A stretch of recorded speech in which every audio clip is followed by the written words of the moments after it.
Thanks, Jerry. Sorry, Pat.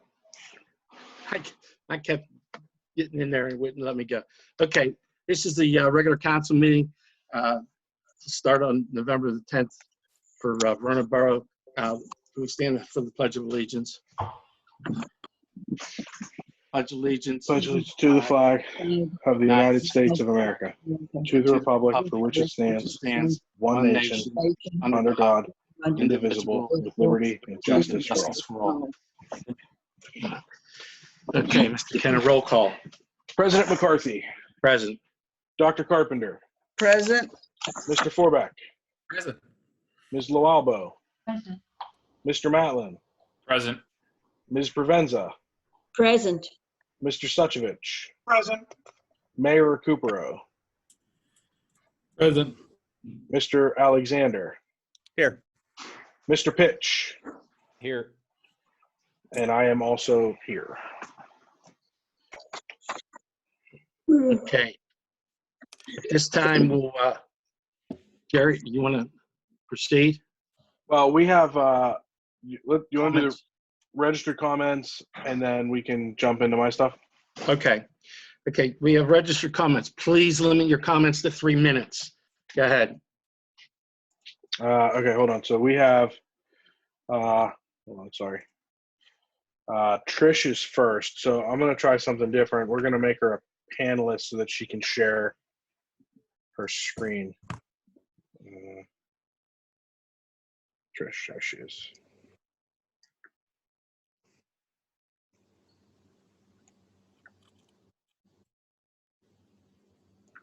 Okay. Trish, you should be good. And you can turn on your camera and share your screen if you'd like. Wow. Okay, great.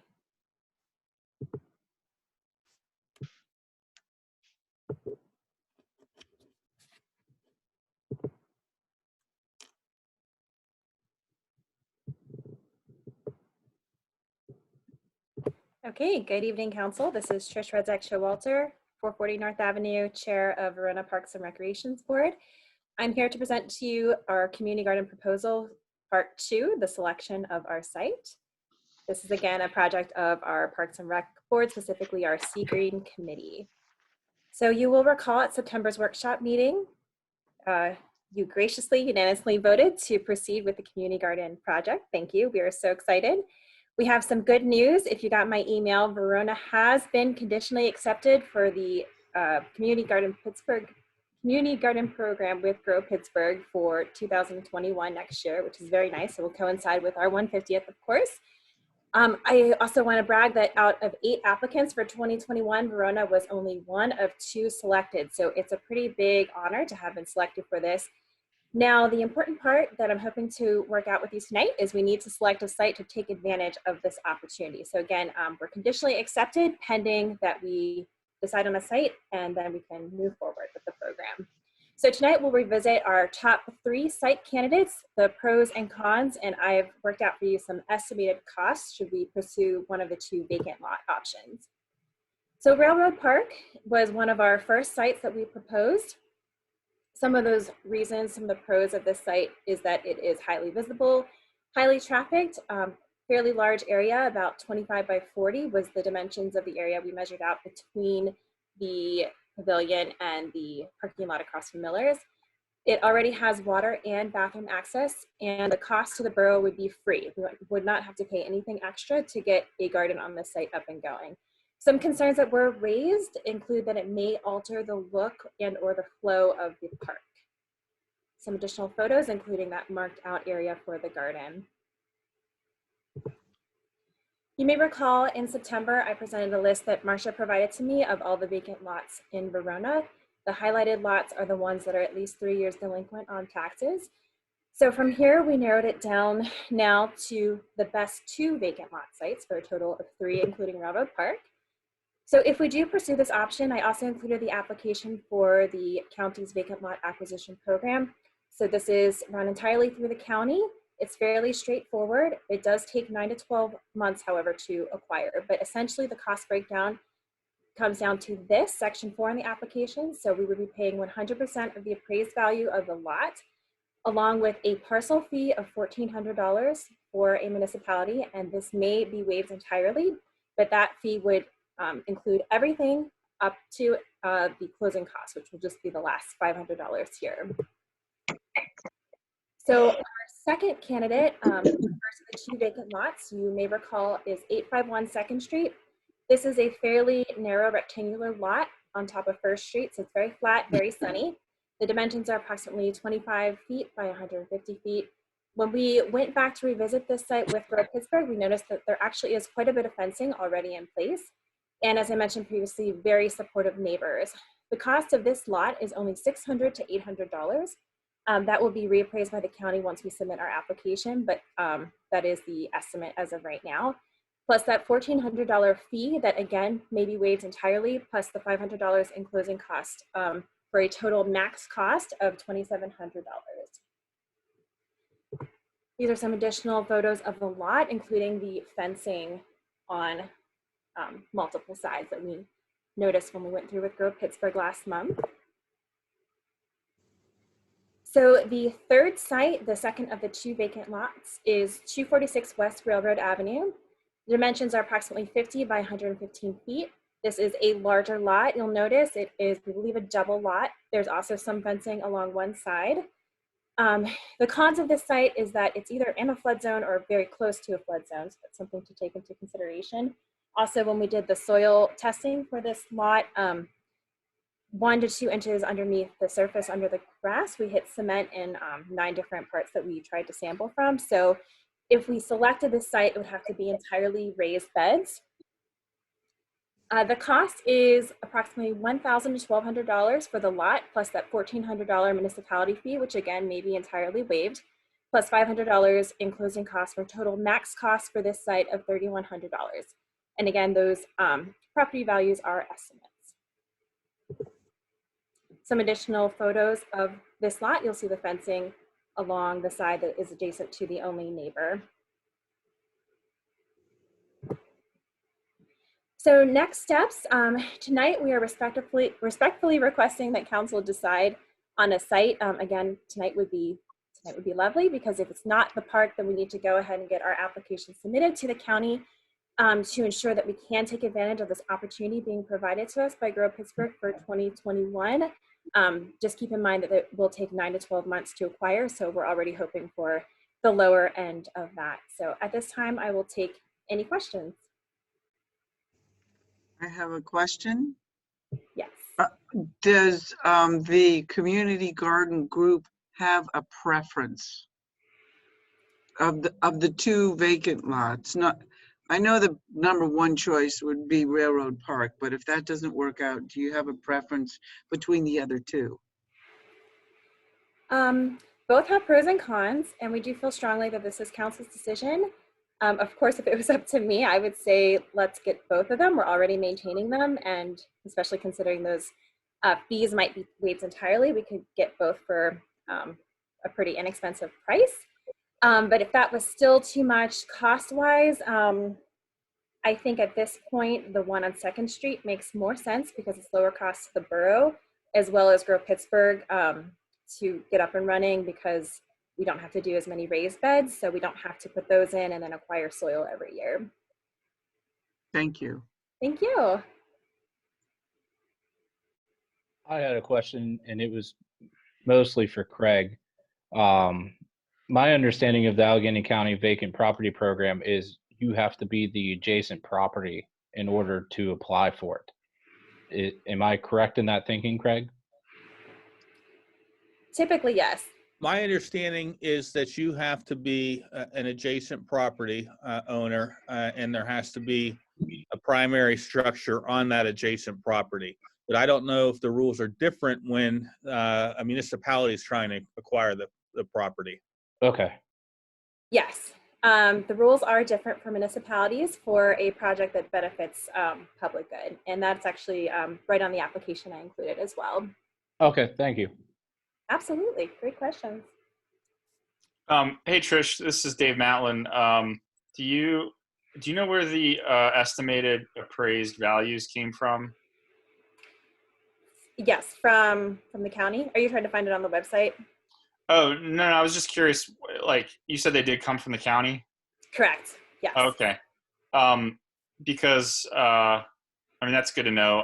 I know that on the application or the literature on their website, there was something about the costs maybe being, negotiable or reduced if it's a municipality purchasing the vacant property. So I'm assuming that if someone talked to the county that they did understand that it would be the borough purchasing this, and so all of these values are based on that, correct? Yes, correct. If you look at this slide, the parcel fee is actually $3,000 typically for individuals. Mm-hmm. So the max for municipality would be this $1,400, but she said it would most likely be waived entirely. So that's the almost sliding fee, if you will. Okay. Thanks. Thank you.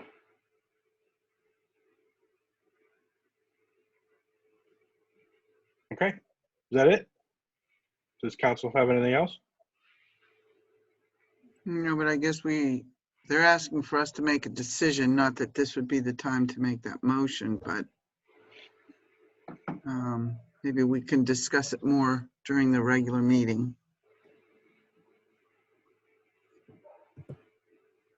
Should we get everybody's opinion on these lots and what we think would be the best decision? Is there any reason why we wouldn't want to just discuss it now, Nancy? No reason. I guess I'm fine with that. That this is supposed to be a business meeting, I thought. Maybe this is more for a workshop, but. Well, I have one question. Trish, what's the last possible date that you need this by? Great question, Pat. So it takes 9 to 12 months. So the sooner we get it in, the better, because we're hoping that it comes in at the lower end of 9 months. But it's a window. So the sooner we get it in, the more likely we are to get it in time for a fall build, which a fall build would be August-ish. So voting on this at the workshop would not delay it that much? It would not delay it by more than 2 weeks, correct? Okay. All right. The only reason why I'm saying that is not that I don't want to vote on it tonight, but I think we need to look at it a little bit more. And I think some people would like to look at it a little bit more and look into it to get the best one and then vote on it. Sure. But I did have a question. I mean, are we just looking at these two, or is the park still part of this? Yes, the park is an option. Right. Yeah. So, yeah, I think there's a little bit more information that we have to. Which park is that? Yeah. Railroad. Railroad. Railroad. Okay, I didn't know if there was another park you were talking about. Okay, I think we need to look into all three parcels and decide and vote on it at the workshop. I mean, I think everybody has a good idea and understands what they need, but I don't think everybody's ready to vote on it at this point in time on which parcel they want. Well, I, for one, am just saying that I feel comfortable voting on it tonight. This information was given to us back in September so we would have lots of time to think about it. And I think they're really up against it right now, time-wise. I mean, it is 2 weeks, but, it would be pushing it to get a fall planting, I think, by August, if we keep waiting. No, it has to be voted on at the workshop. That's the latest, is what I'm saying. It's 2 weeks. Okay, I'm just saying personally, I don't need 2 more weeks. I don't know about everybody else. Well, I'm fine either way. I mean, how would you even structure it? Who votes for this one, or this one? I mean,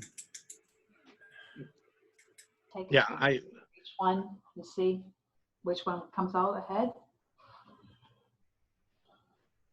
you're going to have, I mean, everybody may have a different one, and that's what I want a consensus of what we have and what we need to do.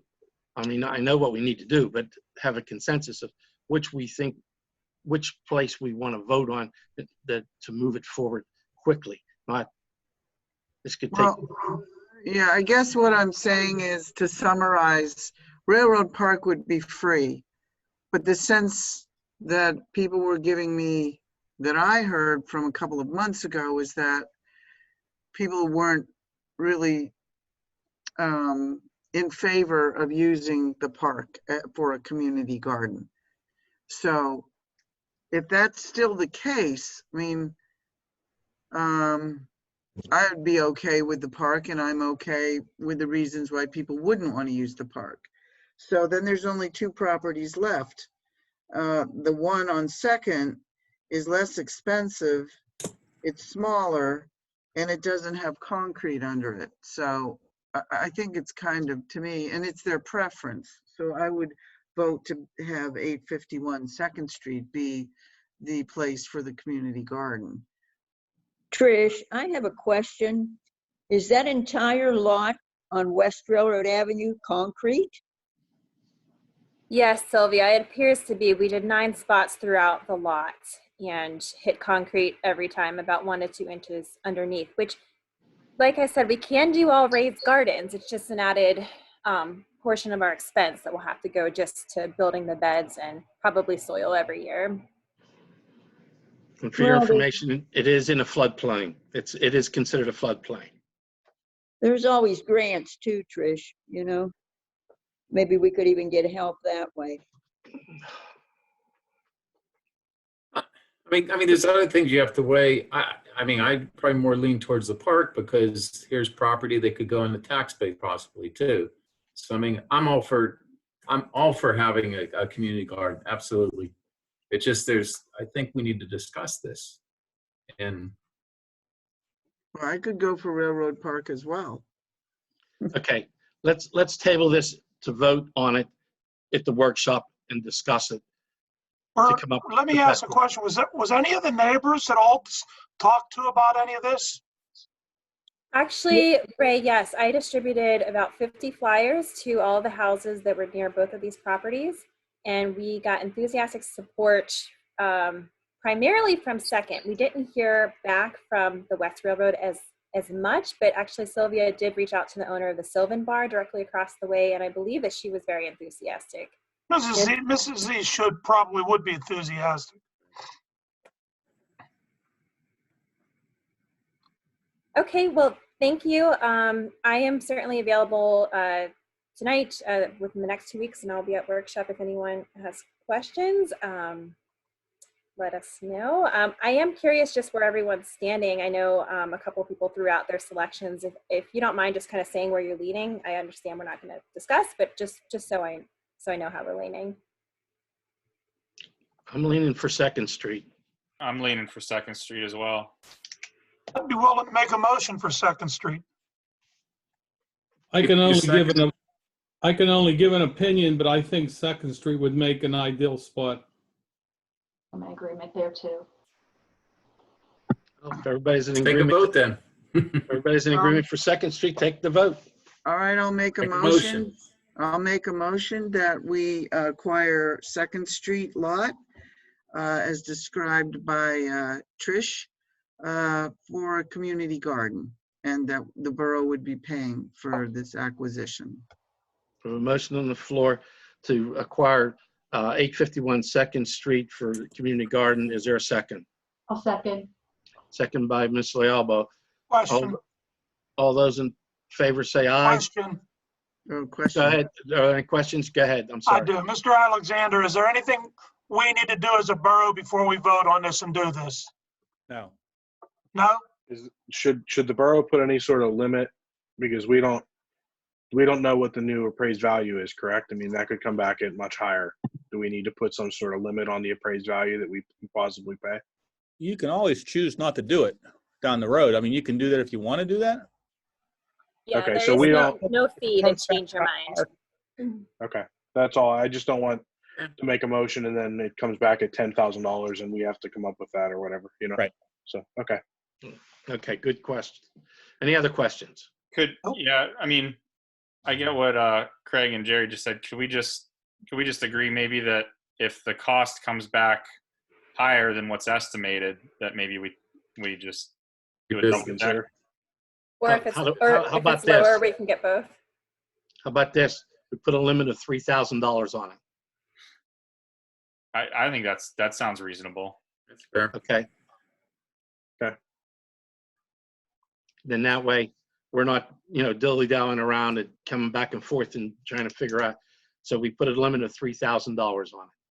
So I'll amend my motion to the borough acquiring 851 Second Street with a limit of spending $3,000 for all the fees. Okay. Amendments so noted. Is there a second for the amendment? I'll I'll second make the Pat. second. Second by Mr. Suchovich. Are there any more questions? No questions. All those in favor say aye. Aye. Aye. Are there any noes? No noes, motion passed. Thank you so much, Council. You're welcome. You're welcome. Thank you. Thanks, Trish. Thanks for all you do, Trish. Thanks, Yes. Trish. Thank you. Thanks, all of you. Trish. We're gonna make you Great proud. presentation. Appreciate that. Okay, Okay, go ahead, Mr. Kenna. hold on, I gotta make See ya, Trish an Trish. attendee again. See you, Trish. Okay. All right, so next on the agenda, let me open it back up here.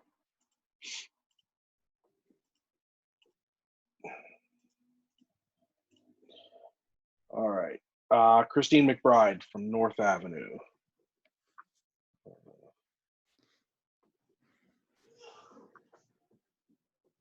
Good evening. Go ahead. Hi, good evening, everybody. Good evening.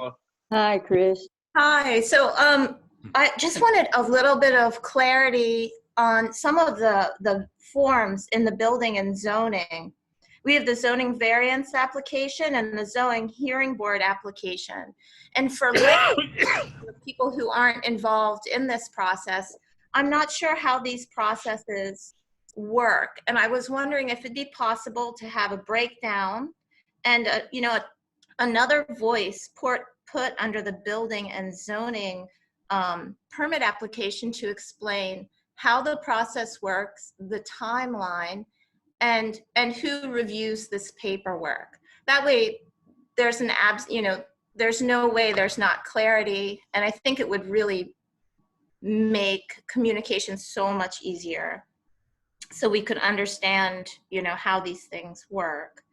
And my second question is that I was listening last time to our meeting, and we mentioned that we print information in the Penny Saver when we make it public knowledge. Unfortunately, Verona doesn't receive the paper copy of the Penny Saver any longer, and their search engine is antiquated on their website. So if we go to Penny Saver and Google Verona, nothing comes up.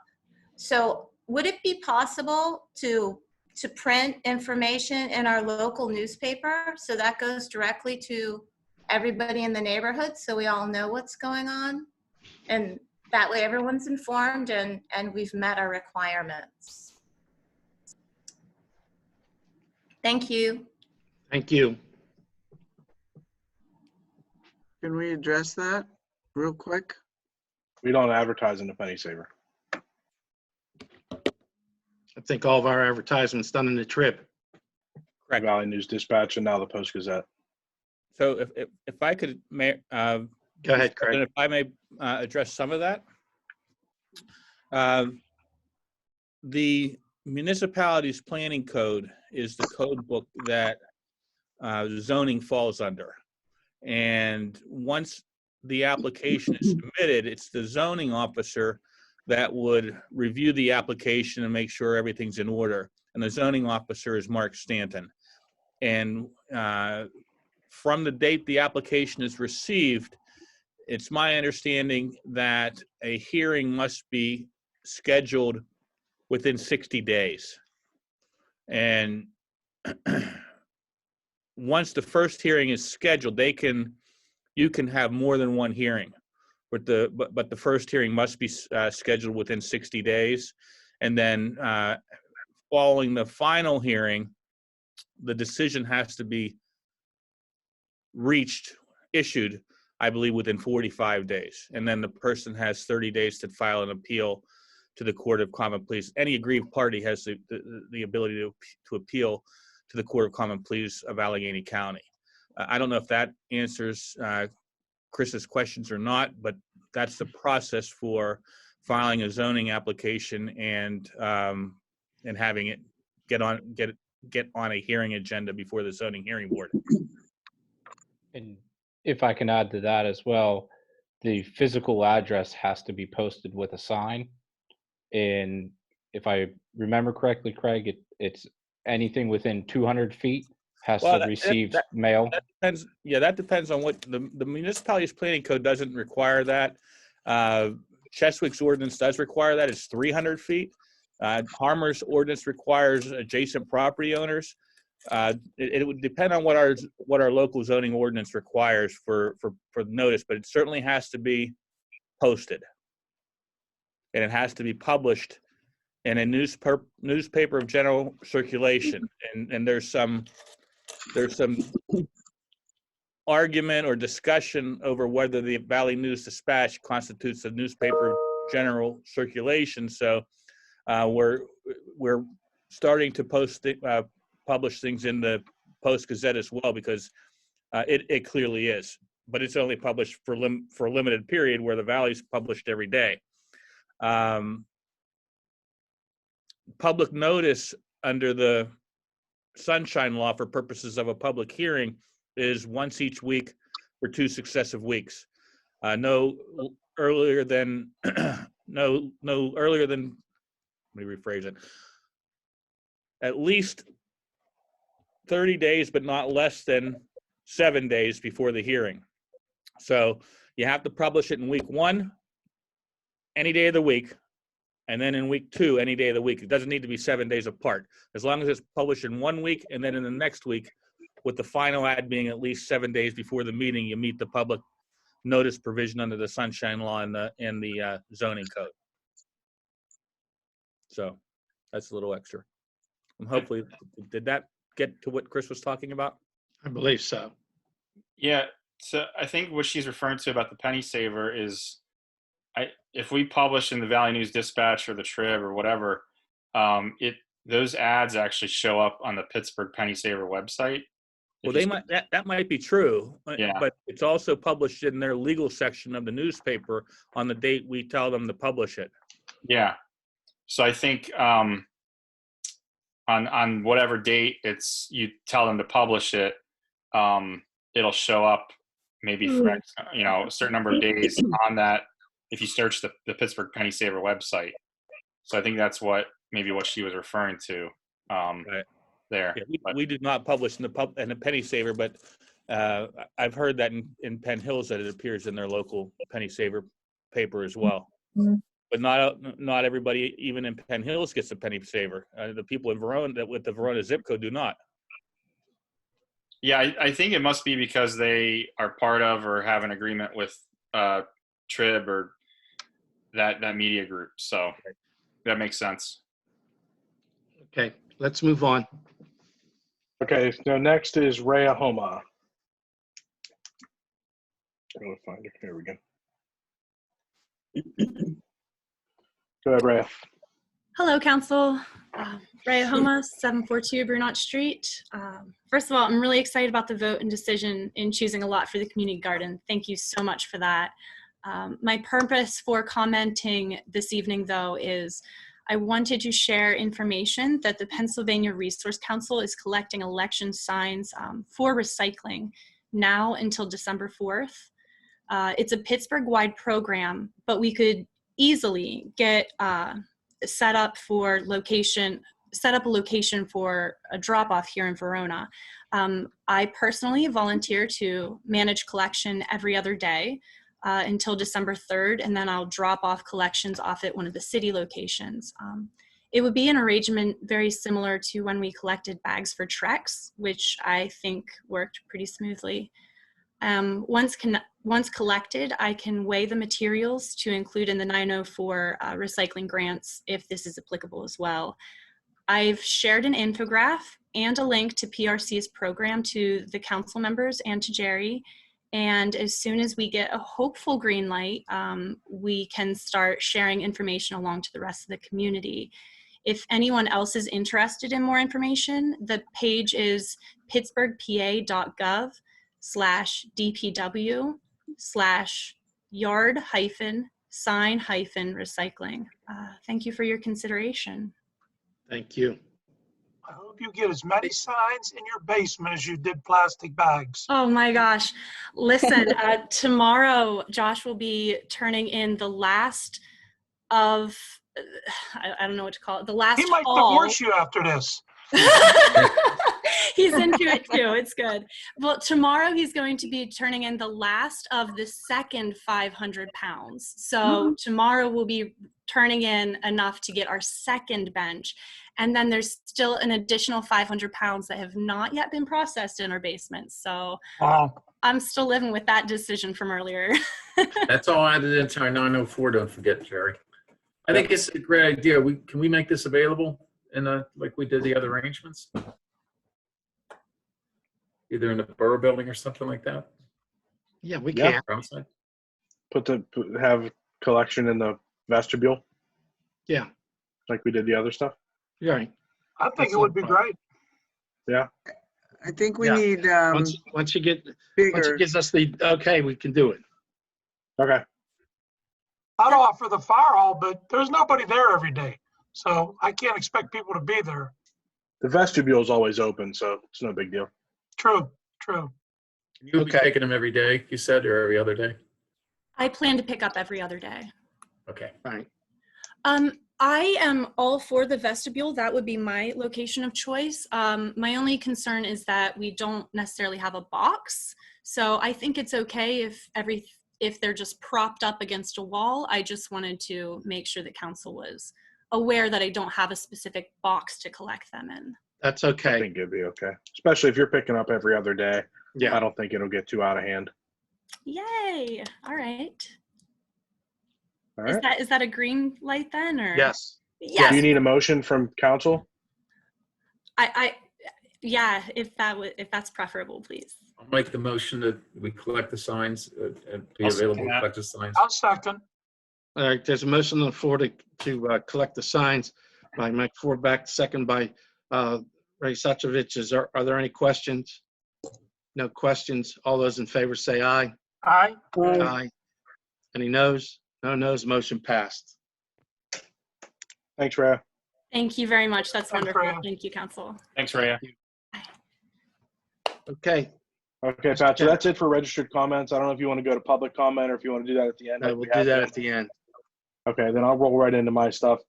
First thing on the agenda would be the meeting minutes. They were distributed from the October workshop, and we would need a motion to approve the minutes for the October workshop. I'll make the motion, Jerry. The motion was made by Mr. Provenza, was seconded by I'll make it. Mr. Suchovich to accept the minutes. Are there any questions? No questions. All those in favor say aye. Aye. Aye. Any noes? No noes. Motion passed. Okay. Last week, I sent out the financial reports for October, included in which was the checklist and bills payable. We need a motion to pay the bills. I'll make Motion to that pay the motion. bill. Mr. Suchovich made the motion to pay the bills. Need a second. Second by Mr. Forback. Are there any questions? No questions. All those in favor say aye. Aye. Aye. No, any noes? No noes. Motion passed. Next is the taxes and special tax report. For the month of October, we received $1,349.88 in current year real estate taxes, $2,101.95 in delinquent real estate taxes, $1,760.20 in real estate transfer taxes, $8,372.05 in earned income taxes for the current year. $6,456.59 for local service taxes for the current year. Need a motion to approve that. I'll Need a make that motion. To pay the tax collector special tax made by Mr. Suchovich. I need a second. Second. Second by Question. Dr. Carpenter. Are there any questions? I have one question. Jerry, there's been Yes, talk every meeting about earned income Yeah. tax. Do you have any numbers for that? We're down. We are right now about 79,000 short of what we finished with last year. I don't expect that we will come close to that. I think we're probably going to end up about 60,000 short throughout the next 2 months. Our real estate taxes, as you can see, the last 3 months have been very, very low, which is typical. They definitely fall off this time of year because most people are already paid up. I would expect that we'll have another little jump in real estate tax in November, December, because of the fact that people had until the end of the year. So I think we'll probably have some late people come in. But we are overall, we're probably going to end up finishing the year about $60,000 short on real estate or on taxes collected. How's that going to affect us on our budget for last year? I think we're going to be close. We're under budget on a handful of items. We had a hard time getting police officers this year, so we've got a lot of budgeted for police that we're not going to end up using. As everybody knows, starting to get better. We've got some new people coming on, but I think we're going to be okay. We're still going to end up finishing up the year with money in the account. I'm comfortable with our balances at the moment to go into next year, but we definitely had a reduction in earned income taxes for 2020 because of COVID. Thanks, Jerry. Okay. The one thing that will help with that is that CARES Act funding, we're expecting that we'll probably get around $60,000 for that CARES Act funding. So that's what I was hoping you would bring up. If that comes in by the end of the year, we should kind of be even, which would be good. I don't know if it's going to come in before December. I don't really know how it's going to work out, but if it does, then we should be in really good shape. Okay, Thanks, Jerry. that was my question. That was going to be my question. Are there any other questions? No other questions? All those in favor say aye. Aye. Aye. Any noes? No noes. Motion passed. All right, so for October's treasurer's report, we began the month with $329,268.73. We received $70,232.08 in general fund deposits. We had expenditures of $191,404.80 for an ending balance of $208,096.01. We need a motion to approve the treasurer's report. Need a I'll make that motion for the treasurer's report. I'll make that motion. Motion by Mr. Suchovich. I need a second. Second. By Ms. Alba. Are there any questions? No questions. All those in favor say aye. Aye. Aye.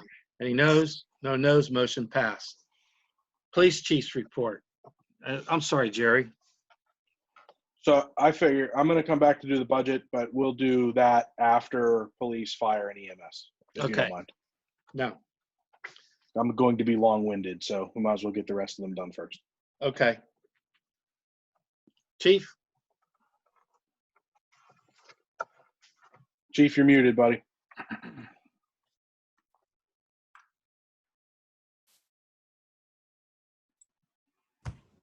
There you I was go. on a roll too. It was really good muted. Good. This is for October. We received 209 complaints. We had 27 crimes reported, 20 cleared, 17 arrests. Crimes code summaries issued were 2. Vehicle code summaries issued was 84. We had 32 borough parking summaries issued and 93 parking tickets issued. Our magistrate's fines collected was $1,020. Our borough fines and fees collected was $575. We had $30 purchased, police reports purchased.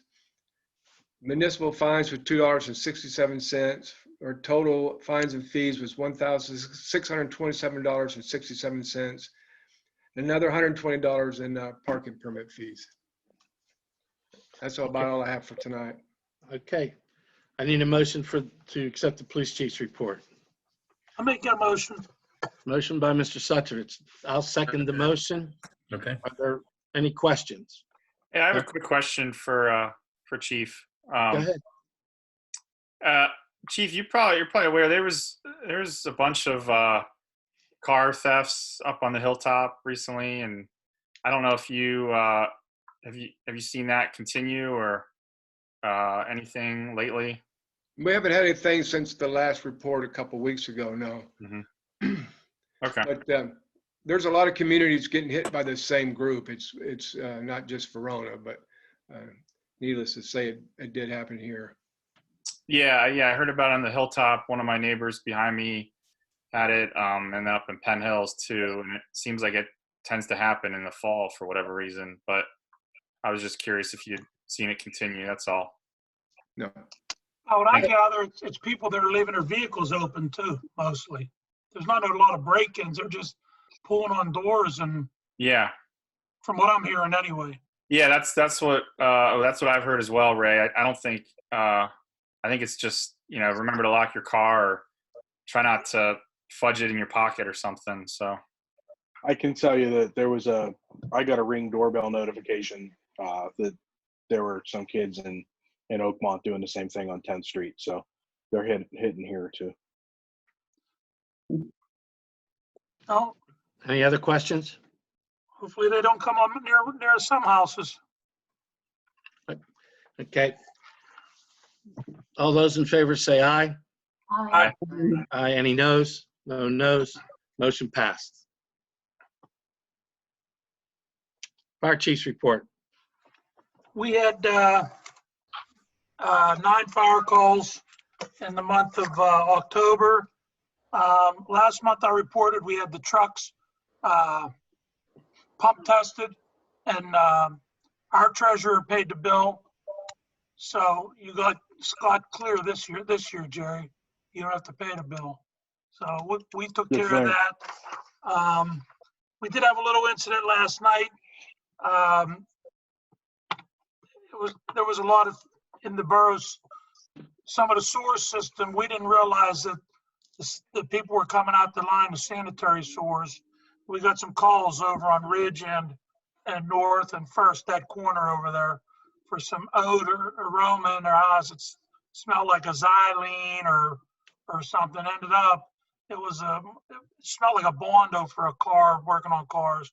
Ends up, I called Jerry at like 11:15 last night, and he told me they were lining the sewers and that this would dissipate. So if anybody out there had a problem last night and they smelled something like that over in that corner, from North over to Ridge and Selden in that area, that's what it was. They were lining the sewers up on, I believe, Upper Ridge, up in the wooded area. If Matt wants to expand on that or not, but I guess we haven't had any more calls, so I guess it's all dissipated away. So other than that, everything's going good. Okay, I need a motion to accept the fire chief's report. Make a motion. So motion by Ms. Lealba, second. I'll second it. Are there any questions? No questions. All those in favor say aye. Aye. Aye. Any noes? No noes. Motion passed. All right. Is Jamie on here for Yes. EMS? Okay. Yep. Go ahead, Jamie. Yes, sir. Good evening. Hope everybody is well. Thank you. I hope you are too. Doing the best we can, right? Right. For the month of October, we did 30 calls in Verona, 14 ALS responses, 6 BLS responses, 3 patient refusals, 2 cancellations, 3 false calls, 1 lift assist, 1 deceased. Also to note, Agent Harmer is now open It opened October 6th. It's open 24/7 and can handle pretty much anything with the exception of heart attacks, strokes, or trauma, in which case they would notify us and we would come and move that patient to a bigger hospital. That's it. Okay, thank you. Need a motion to accept the EMS report. I'll make that motion. Motion by Mr. Suchovich. Need a second. Second by Mr. Forback. Are there any questions? No questions. All those in favor say aye. Aye. Aye. Any noes? No noes. Motion passed. I'd like to also thank Jerry and Laura Valley. They were over there last night for a while with us, and we released them. They found out they weren't needed. So thanks, Jerry. Thanks, Ray. Appreciate it. Okay. Jamie, thank you for everything you do for the borough. Appreciate it. I meant No thanks, problem. Thank Jamie. you. Sorry about that. Oh, you're fine. Thank you. Okay.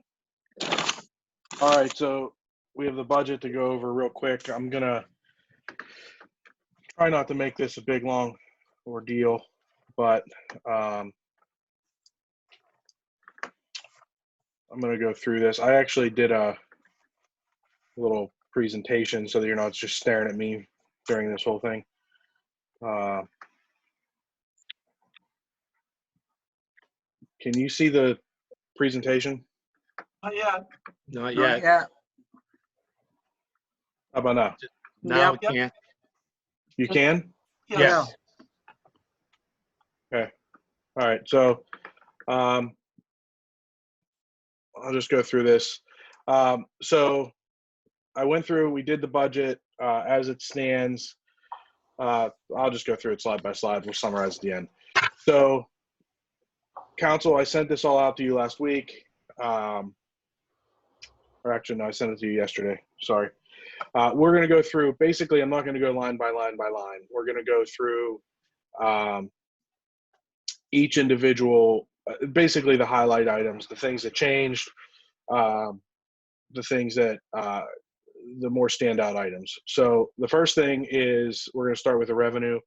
The real estate tax for the current year, the current assessed value as of this month, $98,265,846. With our current millage, the total tax bill would be a little over $766,000. We typically collect about 95% in the current year. The rest goes to prior year and then delinquent. So we budget for the current year real estate tax at $728,150, which is slightly above last year. The assessed value is continuing to go up as it has in the past several years. So if you go down the budget list, account number 310-100 is real estate transfer tax. So every time a property sells, 2% of it, they pay 2% at closing. We get a piece of that. I didn't budget. You can see in 2020, we had an increase of that. I believe we're about 32,000 annualized. I'm still budgeting 28. The reason being is that in 2020, Casabella Apartments on South Avenue sold. We got a significant amount. It was over $1 million sale. So we got a pretty substantial amount in transfer tax. Below that, account number 321-500 is regulated rental fees. Casabella Apartments, the prior owner, was several years back on regulated rental. He had pretty much never paid it. So during the sale process, Craig litigated for us, and we got a payout to cover the back regulated rental, which is why our regulated rental fees are higher for 2020. I don't anticipate it being that high for 2021. So that's the reason why we did not increase that revenue line. To go back down, this one's going to be pretty substantial. So state grants, and I actually made a mistake, and I don't know what I was thinking, and Mike, Mr. Forback corrected me. The 904 grant is actually a state grant. It is not a county grant. So this is all state grants, 350-013. So the grants that we're looking at this year, and this is going to be, these amounts are net the local match. So First Street reconstruction, the total estimated project cost is about $325,000. We have a 30% match, so the grant portion of it would be $227,500.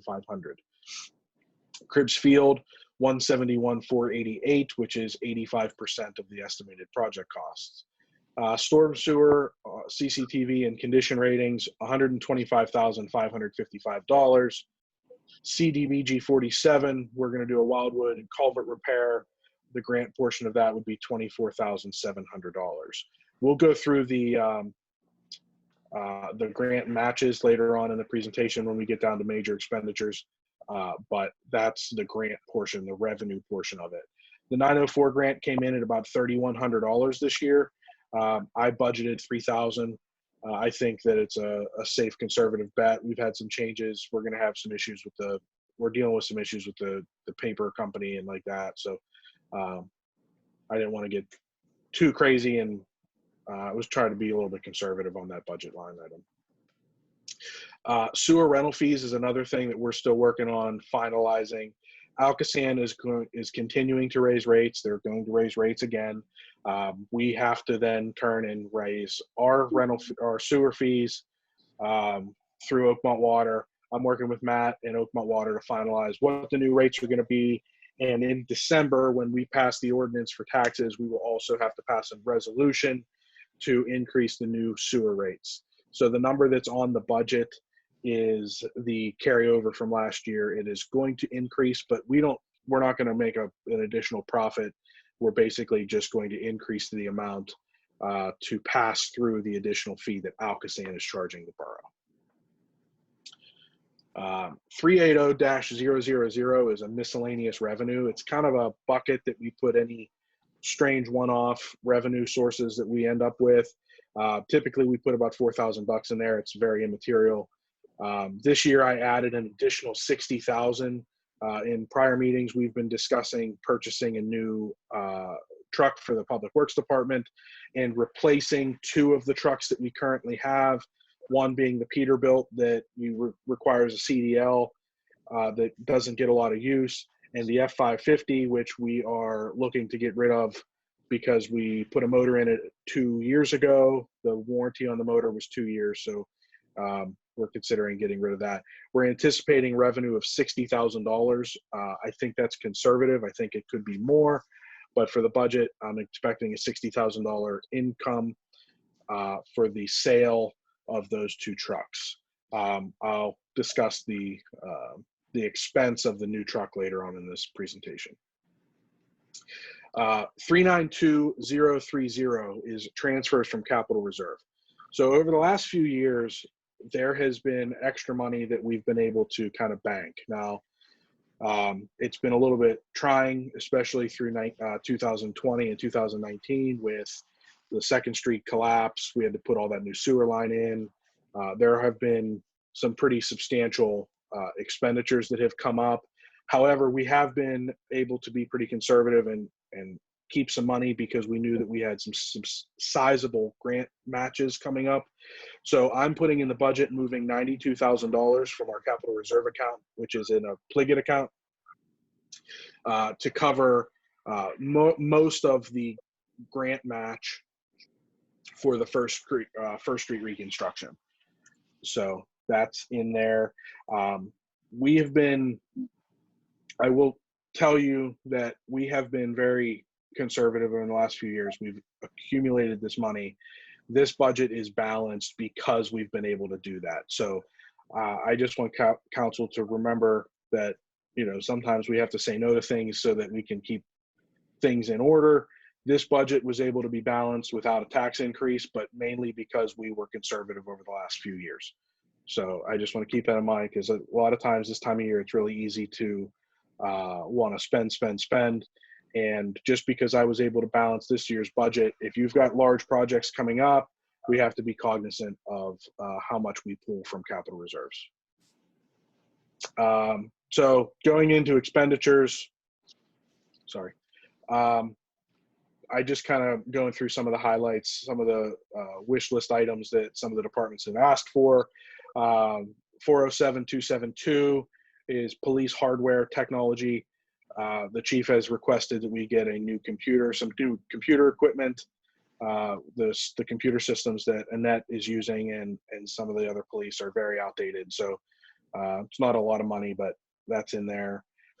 In addition to that, I also added an additional $8,000 to 409-373 to do some upgrades in the police department, add an additional workstation since we're going to have some additional police officers, event system for the evidence locker, and some other repairs throughout the police department, police station that the chief is requesting. The mayor has requested that we budget for an additional full-time officer. That is on here as well, 410-112. I budgeted for an additional full-time police officer. I will say in the last couple years, we did try to do some full-time officers. If we have a difficult time with that, I would preface that council consider, if we can't, then I think that needs to be moved over because we at least need more part-time officers. There's definitely a need for additional officers. So whether it's full-time or part-time, in my opinion, I know the mayor would like full-time. Personally, I just think we need more people that are going to be willing to put in the hours for the community. So next line, 410-185 police training. This is an account we usually put a few $1,000s in. I'm proposing that we put $14,000 in this budget. I think, considering the current climate, I think that we need to invest some money into the training for these new officers and existing officers. Any training that we can do, I would leave that up to the mayor and the chief and the police committee. But I think that it's important that the borough invest money in training our officers so that we can avoid any issues by making sure we're the best trained around. Next, 410-750 police minor expenditures. In this line item, the chief requested some new shotguns for the police cars. They have not been upgraded in several years. The mayor requested one of the radar speed warning signs. That's also in here. And I also added $7,000 in here for body cameras for the police officers. So that's what's made up in that account. The next account's 410-760 is major expenditures, or no, I'm working with the chief to make sure that it's enough, and we may need to put more money into this account before we finalize the budget, but I have $6,000 in here to cover new security cameras throughout the community. Moving on, account 414-450, Mr. Forbeck requested that we put $10,000 in here to cover a potential grant match for a comprehensive plan. 430 is the public works section. So 430-115, I am requesting that we put in the budget a new part-time employee for public works to cover basically summer, May through September. This summer they got there's just a lot for them, and I think that they could use an additional hand. So I budgeted $7,500, which would be enough to cover a part-time person during that time period. 430-750 is minor expenditures for public works. In there, you're going to find the LED lighting program that we did last year for Duquesne Light. They're doing it again. We're budgeting approximately $11,000 so that we can maximize that project. After talking to Matt, I think we could probably get almost the entire community done for the rest of that money, about that money. So that's a pretty promising thing. The landscaping project for 2021, we're budgeting $13,000. The tree pruning bid, we're estimating around $15,000. We're waiting for the bids to come in. Matt has a meeting. I'm sure he's going to go over when it's his turn. Flowers for the hanging basket, we have $2,500 budgeted for the purchase of the flowers and $8,000 budgeted for watering the flowers. The Public Works vehicle that we discussed earlier, 430-720, is Public Works vehicle payments. The idea would be that we would get rid of the 2 trucks that we have. We would replace it with one F-550. dump that would be sufficient to cover the responsibilities of both of those trucks. For the budget purposes, I'm looking at it's probably going to be about $100,000, but we typically, for street screw trucks, because they're so expensive, we finance them. We don't pay cash. So it would be, and I'm estimating 4% for 60 months. The payment would be approximately $22,104 per year. Okay. So major expenditures for public works. This is where we put grant matches, big projects, paving projects, and like that. So the grant matches for 2021, First Street reconstruction, we're estimating at about $97,500. Cribbs Field Pavilion will be $30,262. The storm sewer condition ratings will be $18,845, and CDBG 47, that culvert repair would be $13,300. In addition to that, we're scheduled to do phase 2 of 2nd Street, which would be about $95,000, and the Center Avenue storm sewer extension would be approximately $60,000. Down into Parks and Rec, I'm going to go into this in 2 separate slides because there's a lot. So 454117, I'm recommending that we hire an additional Public Works employee that is going to mainly focus on Public Works or on the Parks and Rec.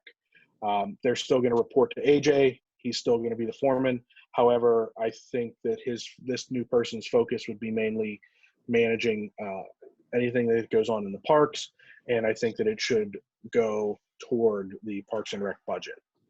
And then Parks and Rec submitted their report, their requests. Everything that they've requested is in the budget.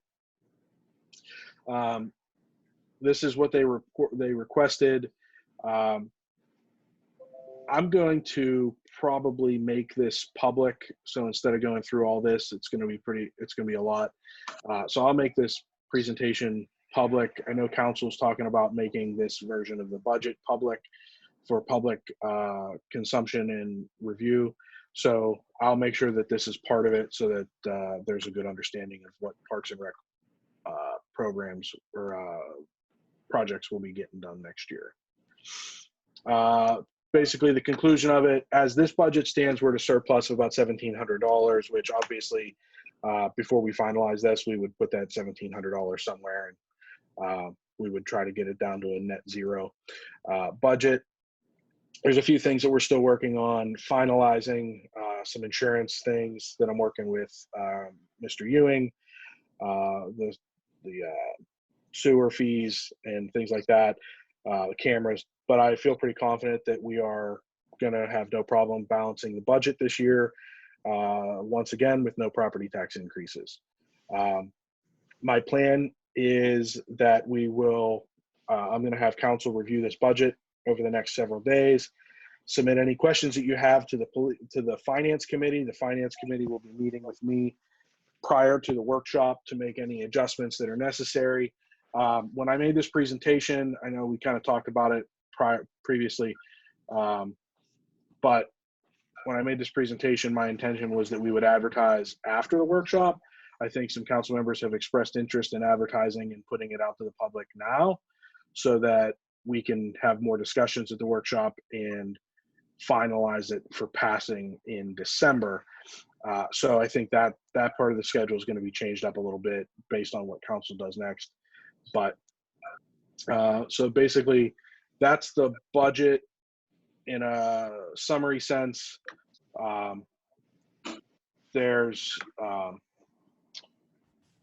If you have any questions, if you have any concerns, anything you guys want to add, I just need to know so that we can get it in there and get the adjustments made prior to the workshop.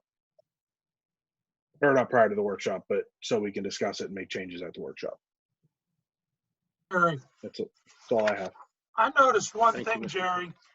Under you had 410-185 as just one little thing I noticed, and it's only a glitch of the number.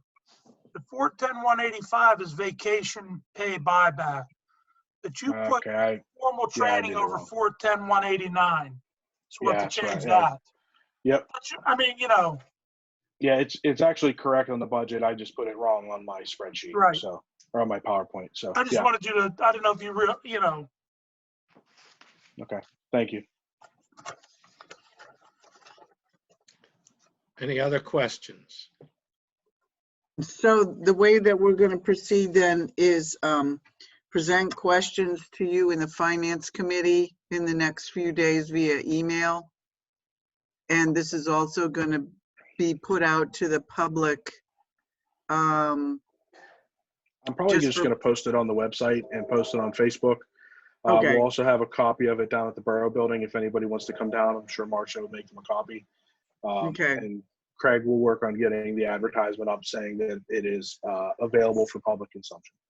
Okay, so we need to make a motion to advertise the budget. I'd like to make that move. First of all, I'd like to thank Jerry for the hard work he put in. I think there's a lot of numbers that moved around and trying to get everything squared away. I know there's probably going to be a little tweaks here and there, but I know there's been a lot of work involved in it. So thank you for that, Jerry.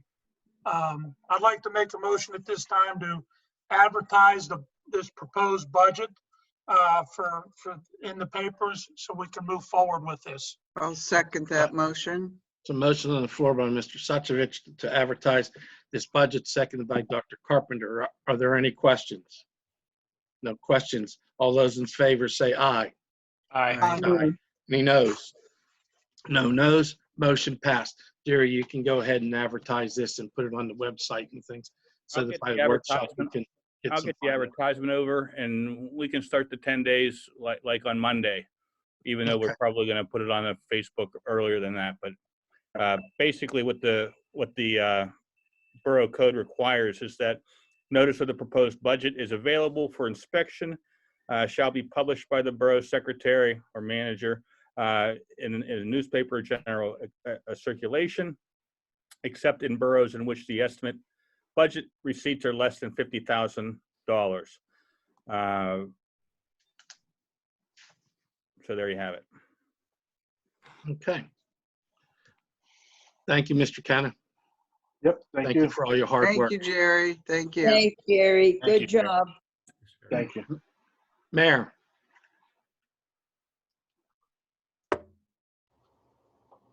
You're muted, Dave. You're muted. There you go. My dog was barking. Throughout the town, we've seen, throughout communities, I should say, we've seen those military flags hanging on poles. And Yes. Patty Tumanel and myself, we've been working on this for about a year, and we've kind of got, laxed on it, but we're kind of kicked it into gear. We found some new prices, and I've talked to some other communities. It will be, we have 30 poles. AJ counted the poles where we could hang the flags on throughout the business district, and it'll be a first come first serve choice. They will be double-sided, military, men, women, starting, but World War I, World War II, Korean War, Vietnam, and so on. And they'll be double-sided.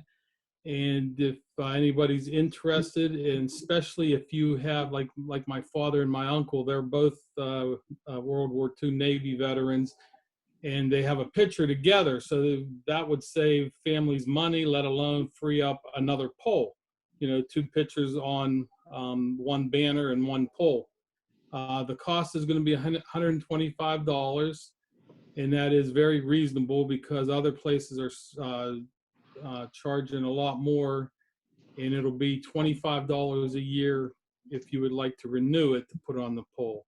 If not, you would get that banner to keep personally if you do not renew it. Almost every community has a waiting list. It fills up very fast. And Ray Rogers, Rogers and Dieterk, they gave us a heck of a price on it. And that will also include the art setup for each and every one of them. And the money that's left will be, used for cleaning the flags when we take them down. They'll probably go up 3 times a year they'll be taken down over the winter because of the weather. But like Memorial Day, Veterans Day, Flag Day. Did I say Memorial Day? Yeah, I did. They would be put up, for probably a month or so.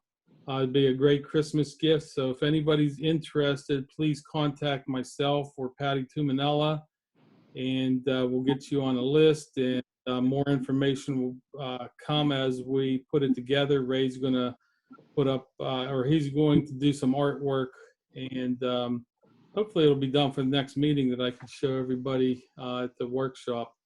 And Hey, that would Dave. make a great Christmas gift. Yes.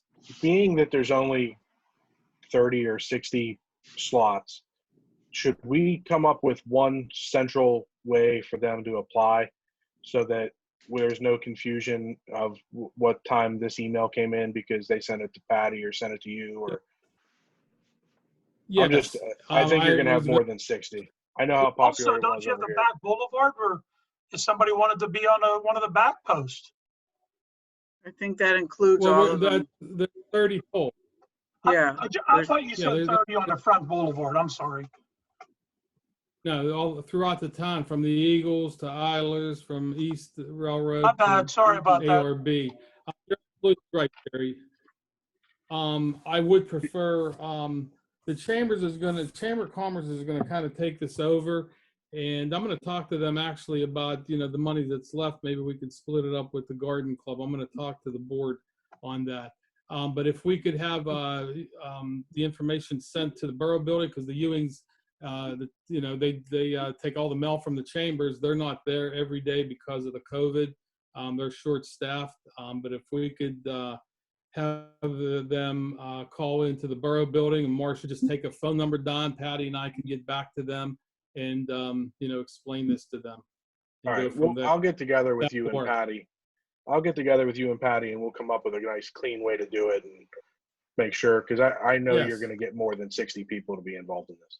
And you're going to have people calling Yes, saying, I called before, and you don't want that. Right. Wait, I'm Well, they're confused. gonna Why have do you to keep be- saying 60, Jerry? Well, aren't they double-sided? You said they're They're- double-sided. Double-sided the for the same same picture on both person. sides? It's for the Okay, same so- That's the person. same picture, yeah. I'm Yeah. sorry. Okay. Yes, it's the Okay. same picture on both sides. So then it's Yes, even same more than picture on more. both Yeah, Only sides. 30. only 30, yeah.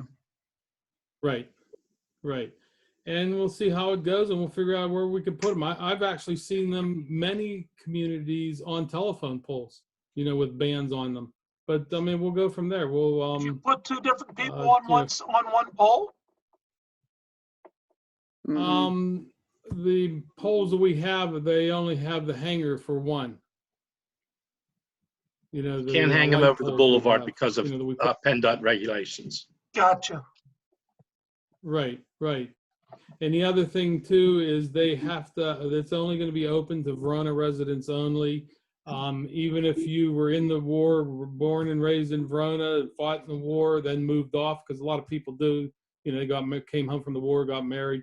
That's acceptable, but we're not going to accept any outsiders from Penn Hills or whatever that, hey, can I be on that? I live in the 15147 zip code. No, it's just going to be for Verona residents that lived in the community.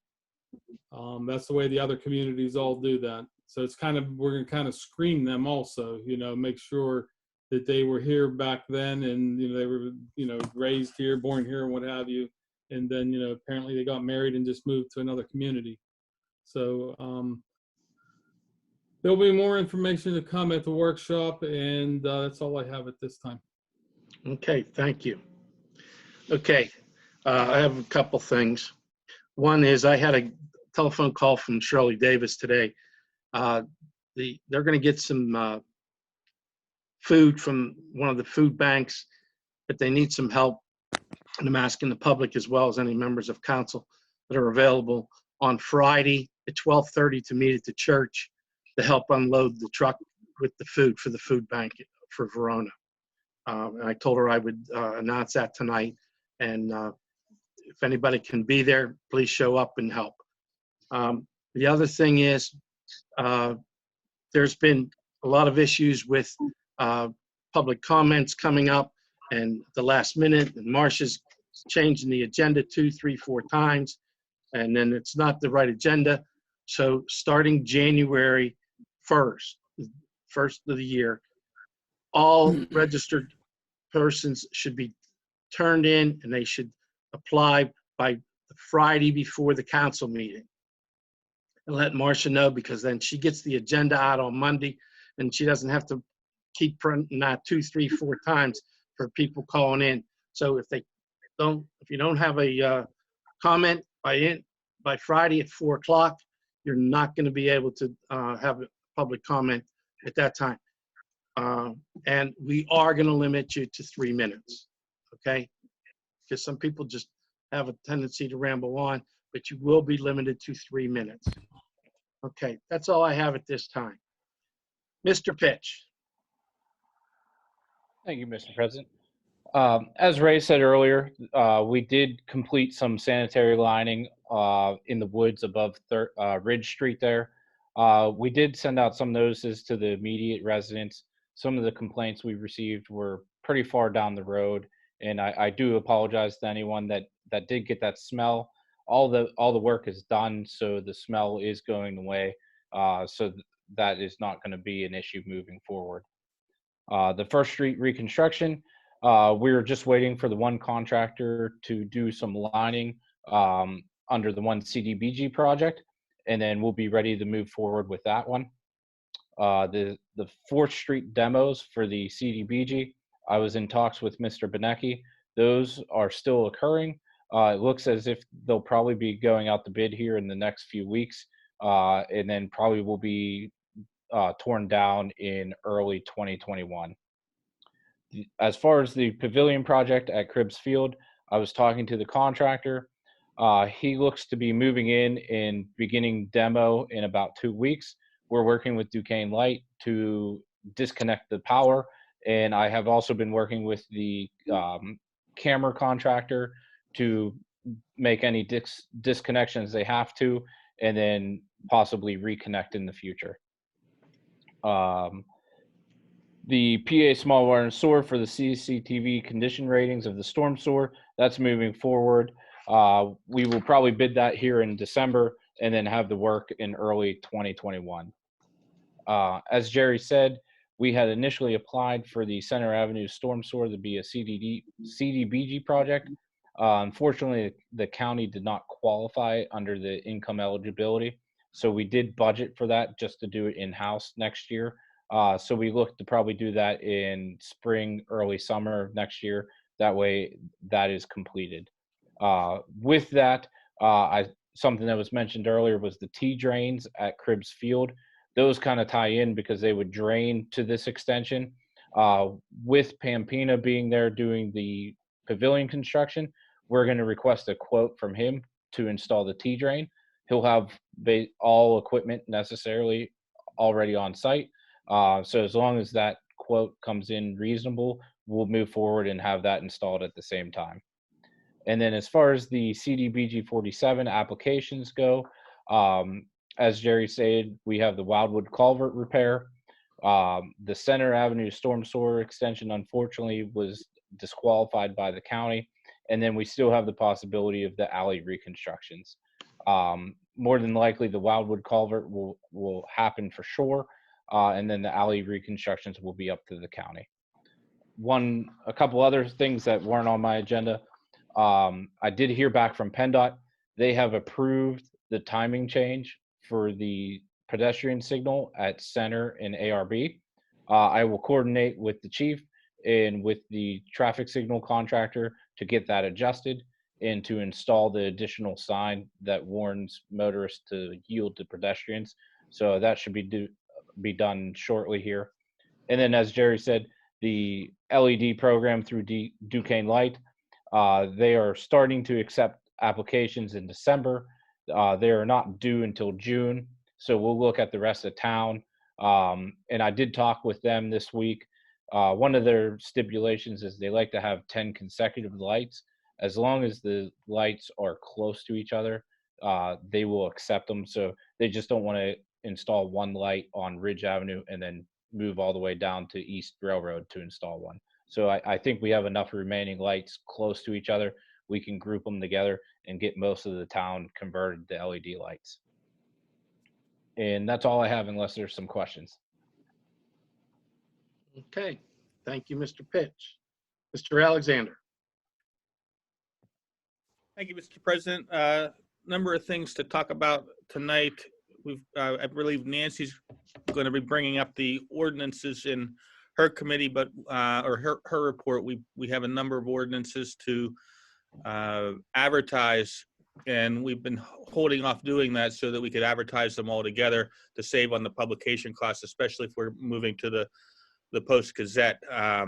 One of those ordinances is the animal regulation ordinance, which we spent some considerable time on to get it right.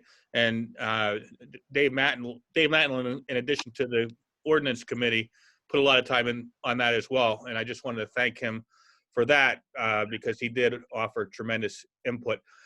There's also a resolution. Mike, I don't know if you want to bring that up in your report, or if you want me to read the heading now, I can do it either way. You can go do it now if you want to. Okay. So Mike's going to talk about this VOPP resolution, but I will read the heading and we can take a vote on it. Give me one second. Share it. Okay, it's a resolution of the Borough of Verona, County of Allegheny, Commonwealth of Pennsylvania, authorizing the submittal of Joint Active Allegheny Grant Program application to the Redevelopment Authority of Allegheny County for engineering and specifications for segments 1A and 1B of the VOPP trail, and that's Verona, Oakmont, Plum, and Penn Hills. So a motion would be in order to pass that, and then Mike can explain what that's all about. Okay, I need a motion. There's a motion to pass the VOPP resolution. I need somebody to make that motion. I'll make that motion. Motion. I'll Okay, second. Dr. Carpenter made it. Mr. Forbeck seconded. Are there any questions? No questions. All those in favor say aye. Aye. Aye. Any noes? No. Well, it's not a motion, it's a resolution. I'm sorry. Resolution passed. As always, we meet on the fourth Monday of the month to discuss these ordinances and code enforcement matters. We did that again this past month. Other than that, Mr. President, I'll chime back in when Nancy brings up her ordinances. Okay, thank you, Mr. Alexander. Thank you. Mr. Matlin. Thank you, Mr. President. I don't have any agenda items at this time. I did have a quick question I forgot about for Matt and or Jerry. Do we have any update for painting those test lines around North Avenue? I know we spoke about it a couple weeks ago.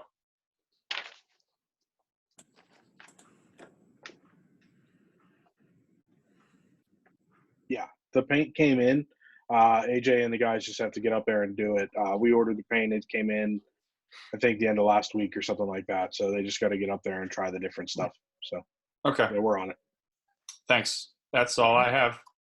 Okay, thank you, Mr. Matlin. Dr. Carpenter. Okay, thank you, Mr. President. I have one quick question before I start into my agenda items for Craig.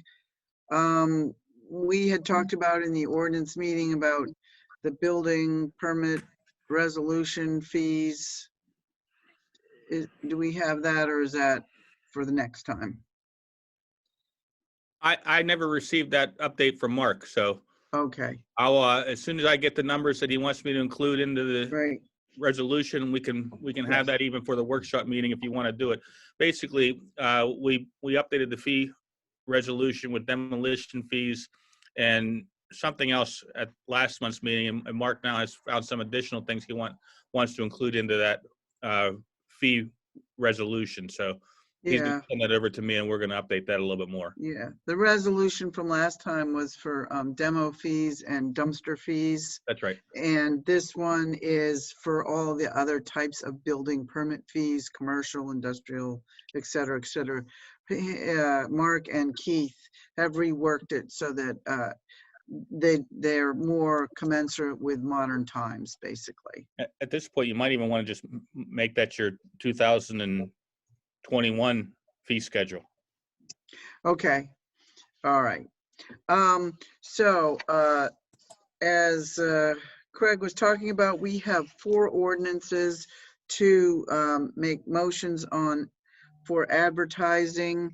And Craig, if you want to, you have them there. If you want to start whichever one you want to of the 4. Sure. So I have an ordinance of the Borough of Verona, County of Allegheny, Commonwealth of Pennsylvania, identifying the responsibilities of persons owning and or keeping animals, prohibiting certain activities concerning animals, prohibiting unauthorized feeding, providing for enforcement and penalties, and expressly repealing Ordinance 5 of 2001 and Ordinance 3 of 2008. That's the animal ordinance. So I'm going to make a motion that we advertise this animal ordinance. All right, there's a motion on the floor by Dr. Carpenter to advertise the animal ordinance. I need a second. Second. Second by Mr. Suchovich. Are there any questions? No questions. All those in favor say aye. Aye. Aye. Any noes? No noes. Motion passed. The next is an ordinance amending and supplementing ordinance number 8 of 1987 as codified in the codified ordinances of the Borough of Verona at section 244-10, which provides for the placement of stop signs at intersections in the Borough of Verona. Okay, so I would like to make a motion that we advertise this ordinance about the additional stop signs in the Borough of Verona. There's a motion on the floor by Dr. Carpenter to advertise for the stop signs in Verona. I need a second. I'll second. Second by Mr. Suchovich. Are there any questions? Yes, I have a couple questions. There's a couple stop signs here that I don't know if we really need. And I just want to bring it up before we vote on it. The one would be 2nd Street going up North Avenue. That's kind of a crazy one to me. The next one would be High Street at Selden. The next one would be High Street at Union. And the last one would be Walnut at Athletic. It just seems like the High Street ones, especially down Union, where High Street comes over, or coming down north, you make the right on. I don't know if we need them there. I mean, if everybody's okay with that, I just want to mention it. What's everybody's thoughts? So my thoughts are that at some point there was an engineering review done that said that those signs were warranted. Matt, you can correct me if I'm wrong, but I think that there would have to be another review to determine that they're not warranted. Was there an engineering? Did they do something? Come in and look at this, or was this just us wanting to do these? Matt and I both looked at this, Ray. But go ahead, Matt. I worked with Dave on those. And to answer your question, Ray, the ones that you're talking about, the north and 2nd, that stop sign is on 2nd. Currently, that is a 3-way intersection that's not no signs at all. Oh, so they're coming over 2nd where they could make the left down north or down to the back alley. Correct. So Okay. you're stopping was to coming turn up on the north. north. I thought it was coming up north, turning right on the 2nd. And then as far as the High and Selden, that intersection there, the people that are on, I hear it referred to as Front Street or Selden. When you hit that stop sign, you almost have to turn around backwards to see traffic coming down High Street.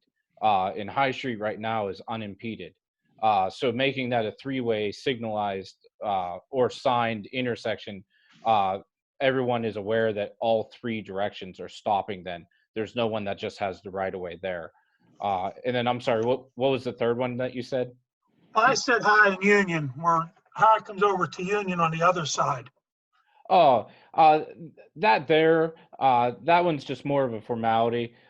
You're pretty much stopping anyways to make that right-hand turn, and because of the grades of the roads. And then Walnut and Athletic, as you're coming up to Athletic, it's more or less common sense that you would stop at Athletic anyways to make a right or a left-hand turn. But there's no sign there to formally make you stop. So it's more of a safety factor there. Okay. Yep, question answered. Thank you very much, guys. Any other questions? All those in favor say aye. Aye. Any noes? No noes. Motion passed to advertise. So the next ordinance for advertisement is an ordinance relating to alarm systems, providing for the issuance of permits for the installation of such systems, for the revocation of said permits, requiring the registration of owners of said alarm systems with the borough for the installation of said alarm systems, and providing for fines and administration of the ordinance. And basically what that is it penalizes false alarms. Great, thank you. So I'd like to make a motion to advertise this ordinance to deal with false alarms. Motion on the floor by Dr. Carpenter to advertise for false alarms. I need a second. I'll second that. Are there any questions? Again, I have one question. Sorry to be the pain in the neck tonight. I'm all for this ordinance, first of all. I think it's a great thing, being a fire chief and, running it for the police and EMS. But if you look at page 3, it has under there, and I don't know if I'm reading this wrong, under section 5, subsection A, 1 false alarm. Then we're going to start fining them after 1 false alarm.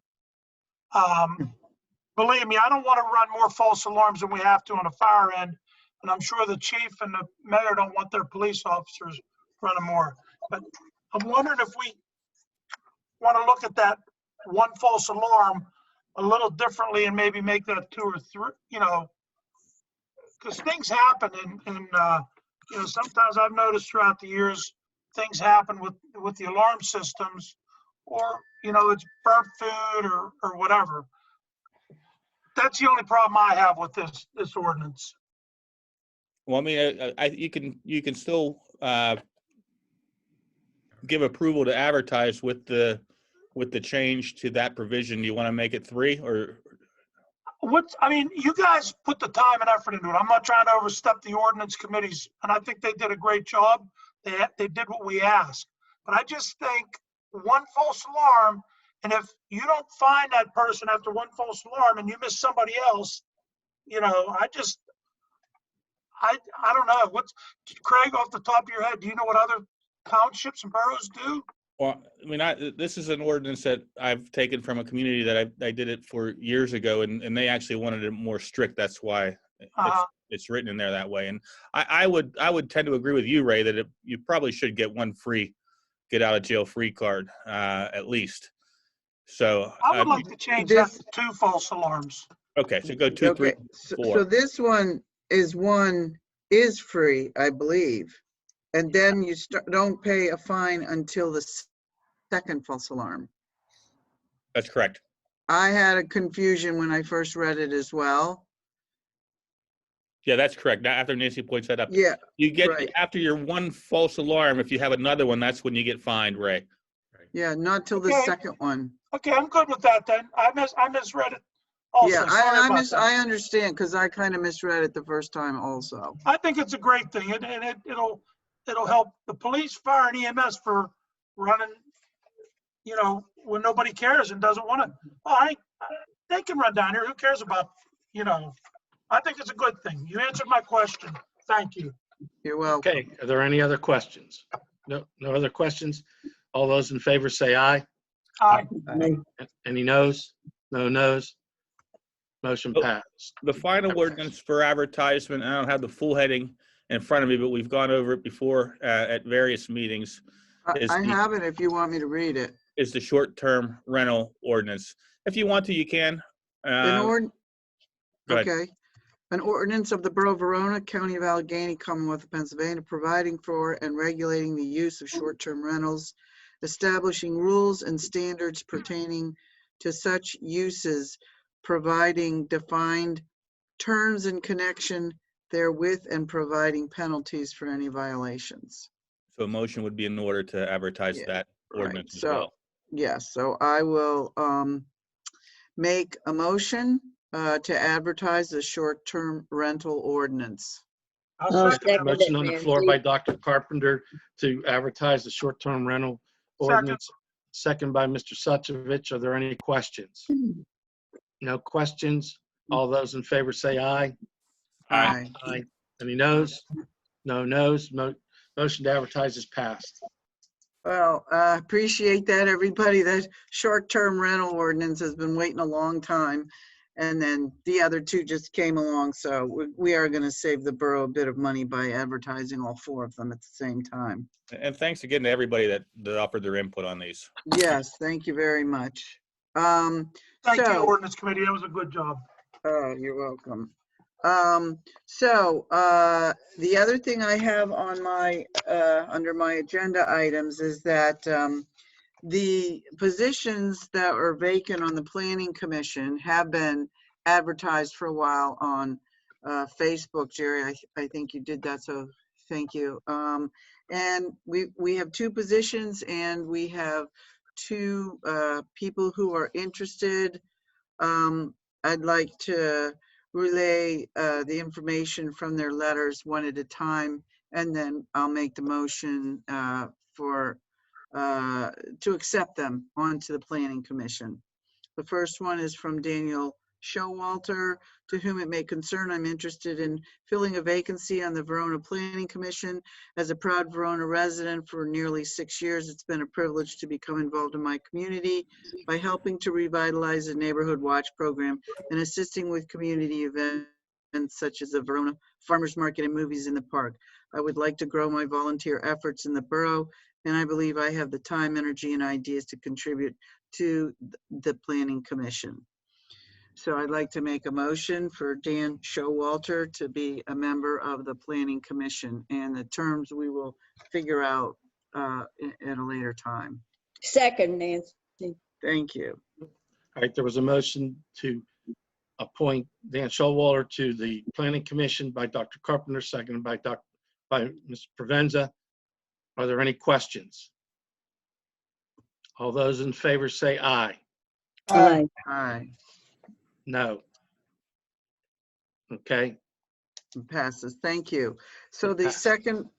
second person who's interested in a position is William Red Craig, or Bill Craig, Red to some people.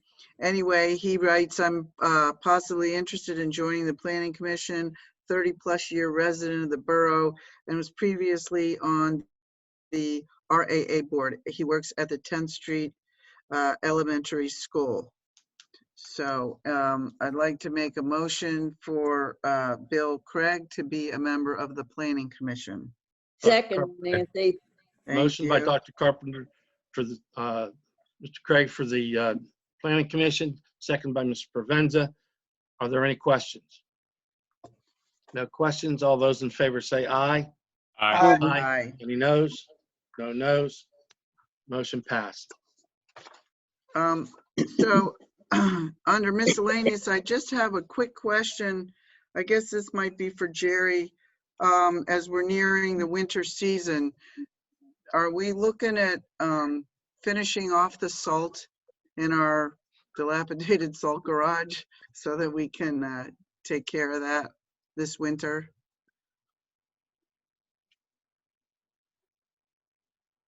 Sorry. Yeah, I believe that's the intention. So I'll be working with AJ for this winter.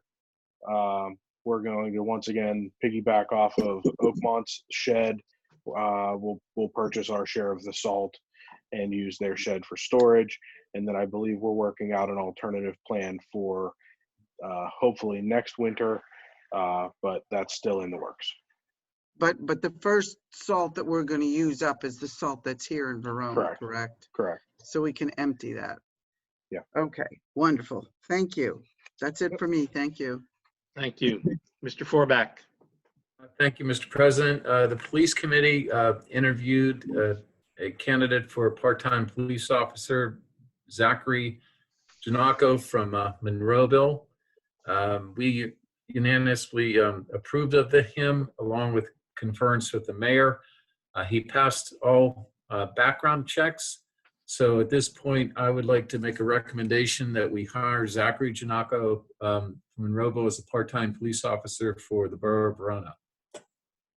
There's a motion on the floor to hire Zachary Janaka.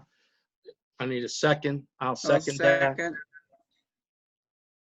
Are there any questions? No questions. All those in favor say aye. Aye. Aye. Aye. Any noes? No noes? Motion passed. The part-time police officers, that's fantastic. Thank you. Keep them coming. The second issue, and Mr. Alexander had brought that up. First of all, thank you for passing the resolution. Mr. Martin and I, Matlin and I have been on the VOP trail team for a number of years now. We passed the feasibility study. This is actually for an $50,000 grant that has no match for all the communities. Verona is going to still be administering it, but it will be for the engineering study and design for the first part that connects Verona and Oakmont and up into through Penn Hills. So this is a good achievement that we're looking forward to. We're looking at submitting this application probably mid-November, I think, right, Dave? Dave sent the copy of the draft application to everybody. Plum approved their resolution last night, so we now have 2 of the 4 communities. We expect the other communities to approve this and to be able to get this grant, so thank you very much. Under miscellaneous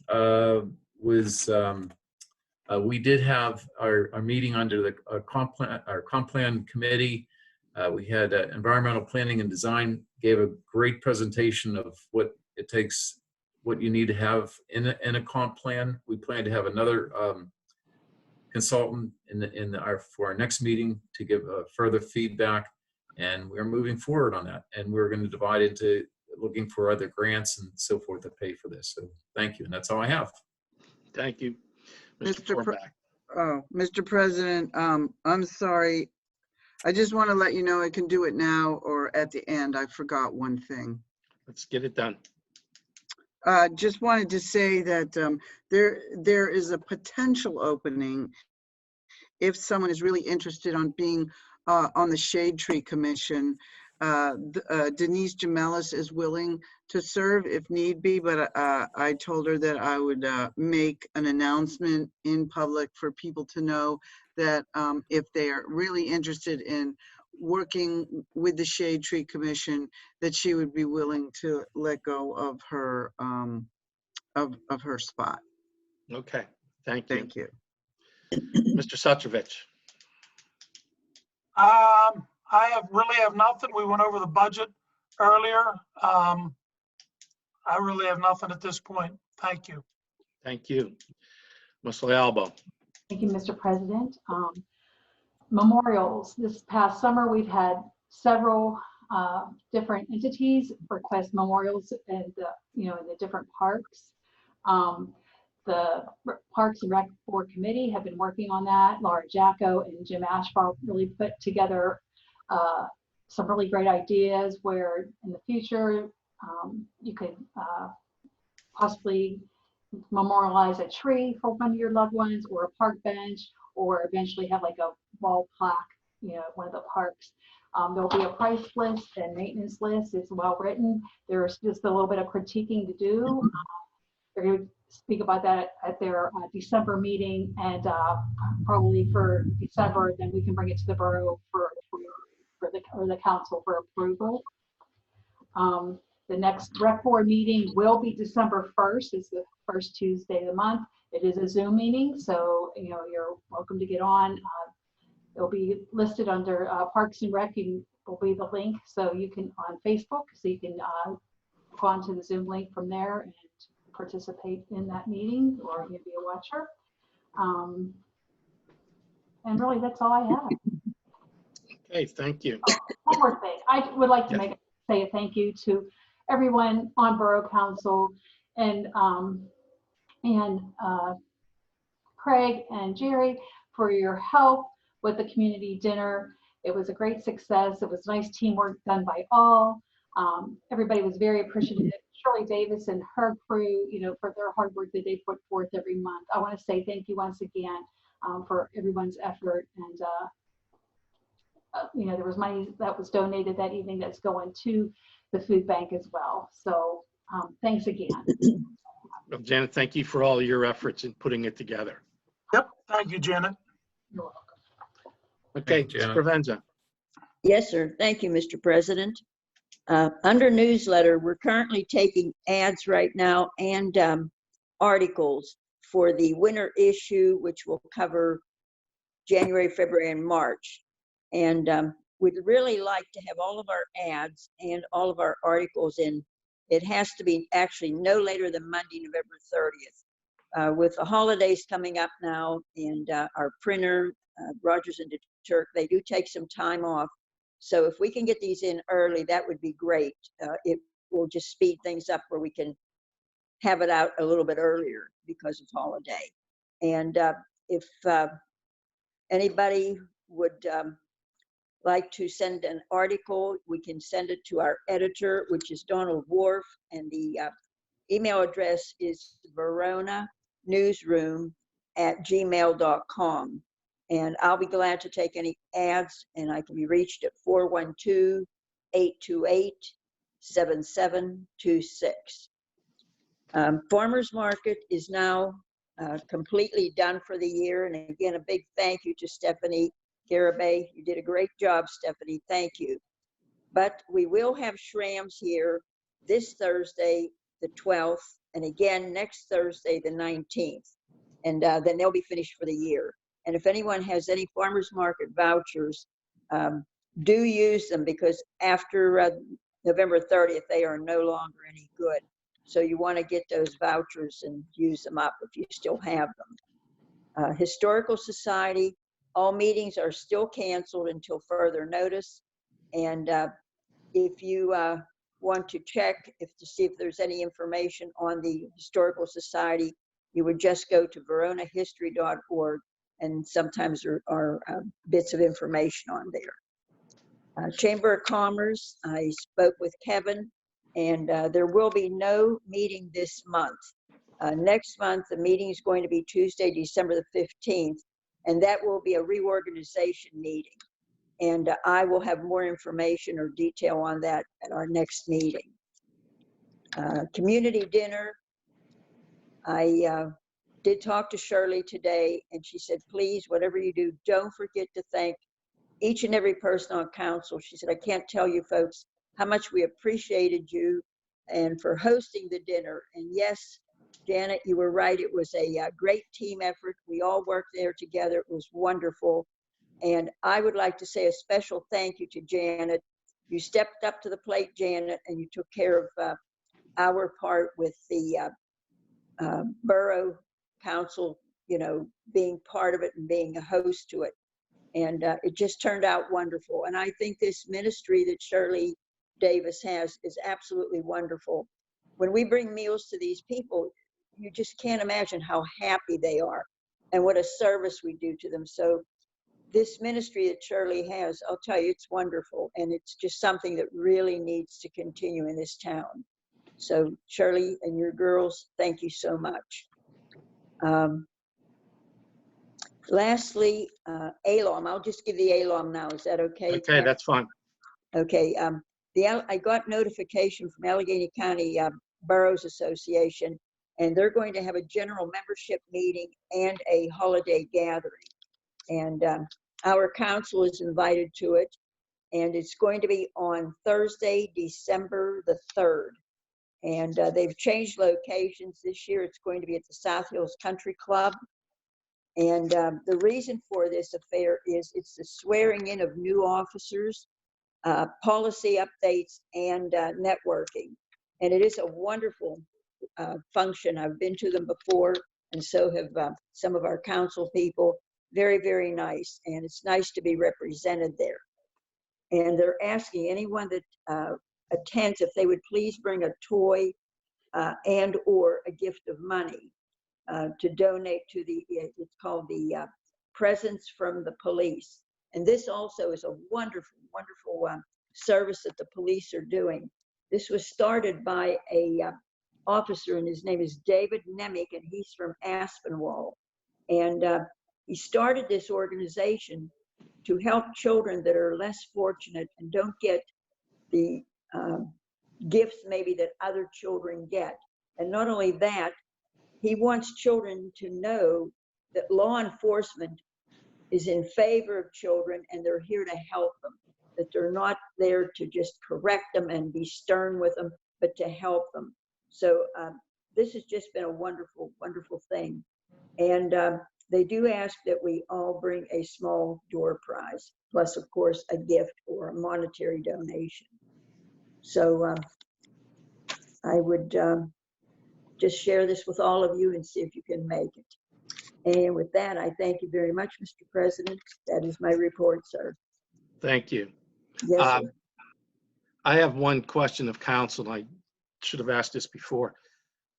Does anybody on council object if we can't, depending on the work schedule of AJ and them, that we could use possibly the work crew for maybe 20 minutes or so on Friday to help unload this this food for Shirley Davis?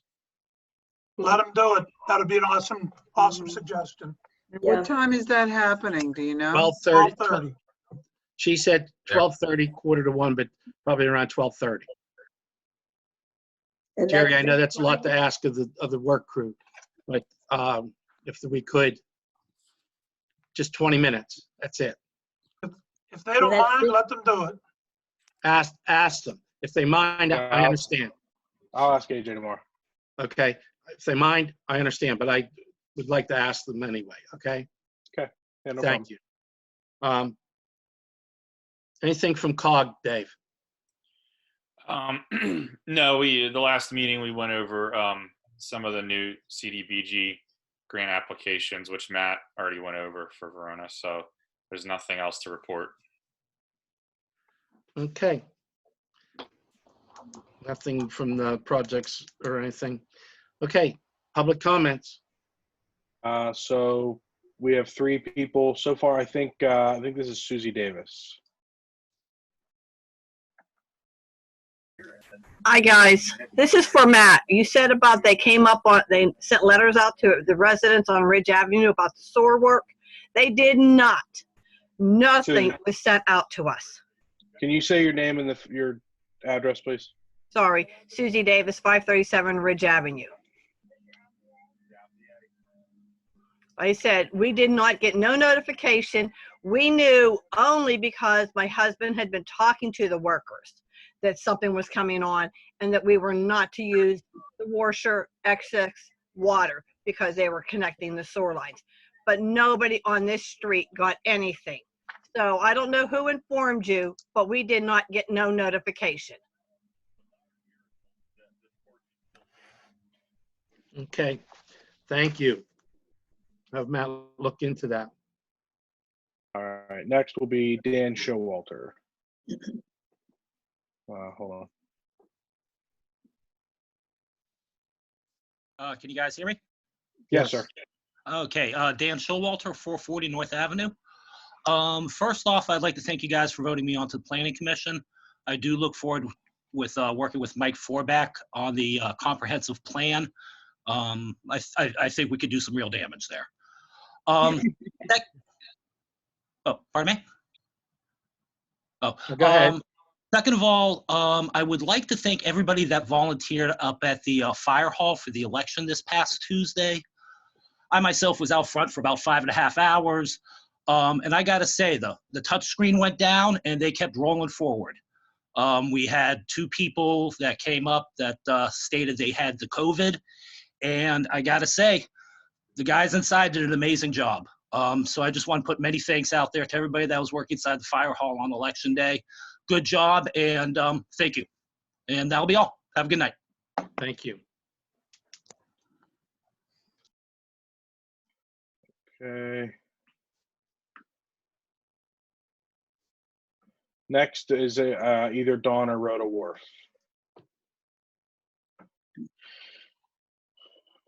Wait a minute. Rhoda Wharf. There you go. Okay. Rhoda Wharf, 636 3rd Street, Verona. I'm just questioning, I sent, or Donald sent Dave Matlin some pictures of the 800 block of 3rd Street. When they paved 3rd, they paved the 600 block and the 700 block, but didn't pave the 800 block. And some of the residents were complaining, and so I was trying to connect with Dave to see, can that be on the list for next year? I mean, it's not a long street, but it's really bad, the potholes. Rhoda, I had responded to Don this morning. I told him I'm going to get with Matt and Jerry on this, at least Okay. Looking at whether the streets crew can do some temporary patching. I'd appreciate it. Yeah, we're in the process of prioritizing Okay. paving. So yeah, we'll definitely take it into consideration. Okay, wonderful. I'm sorry, I didn't see that email. Okay. How about the speeding on between 2nd and 4th Streets? It's really bad. I was hoping that maybe we could put some signs up or get the police up there or something, but it's on South Avenue between 2nd and 4th Streets. It's like a speedway. Dave Recupero? You're muted, Dave. I'm sorry, my dog. Do you have any particular times you notice it more? I mean, I do send the officers up there, but it's probably the wrong times. Well, my sister and I walk like twice a day, like afternoon and evening. And it's pretty much any time. I don't want to swear to a time because I'd be lying to you. It's just in 9 out of 10 times, not to sound overly critical, but a lot of times they're like young drivers that, I mean, they don't even do a Hollywood stop. I mean, they just go straight through, you know. Yeah, if we could put a stop or maybe like a speed sign, 50 miles per hour, maybe this would give us leverage if we do get, you know, the cops stopping one. Would that give leverage? Well, I do have it in the, I do have it in the budget for another speed sign, electronic one, that I want to use throughout the time. Okay. But I mean, I will talk to the chief again on that. Okay, fantastic. Again, the garbage trucks on Wood Street, they have totally damaged where my property is from the alley to Wood Street. I'm having a contractor come out and I'm doing a very big project. It's going to cost some money. And I really do not appreciate that this garbage truck is coming literally physically on my hill. So when I do my landscaping and my new fence and my wall, I'm going to be very upset if it gets damaged by these trucks. So I'm telling you ahead of time my concern, because I'm investing my money and I don't want it damaged. So I want I really want something done about it. It doesn't happen once, it happens every week. And Mike Forbeck, you live right across the street. You can see the tire marks on my hillside. Matlin, Dave, you've come also and seen it. So are we gonna do something or what's the story? It will be reported to the garbage company. Okay. Rhoda, have you called Marcia to tell her? Have you let Marcia know?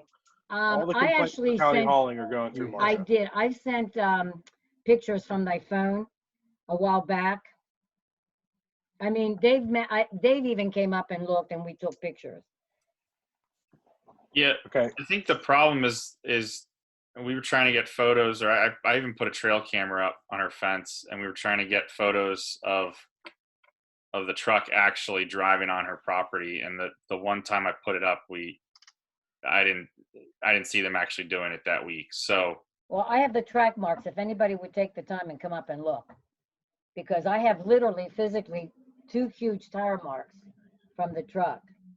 Yeah, I mean, I think we should report it to county hauling. The problem is that even the tire trucks, I mean, I'm pretty confident that that's what it's from, but proving it to county hauling might be tough without photo evidence.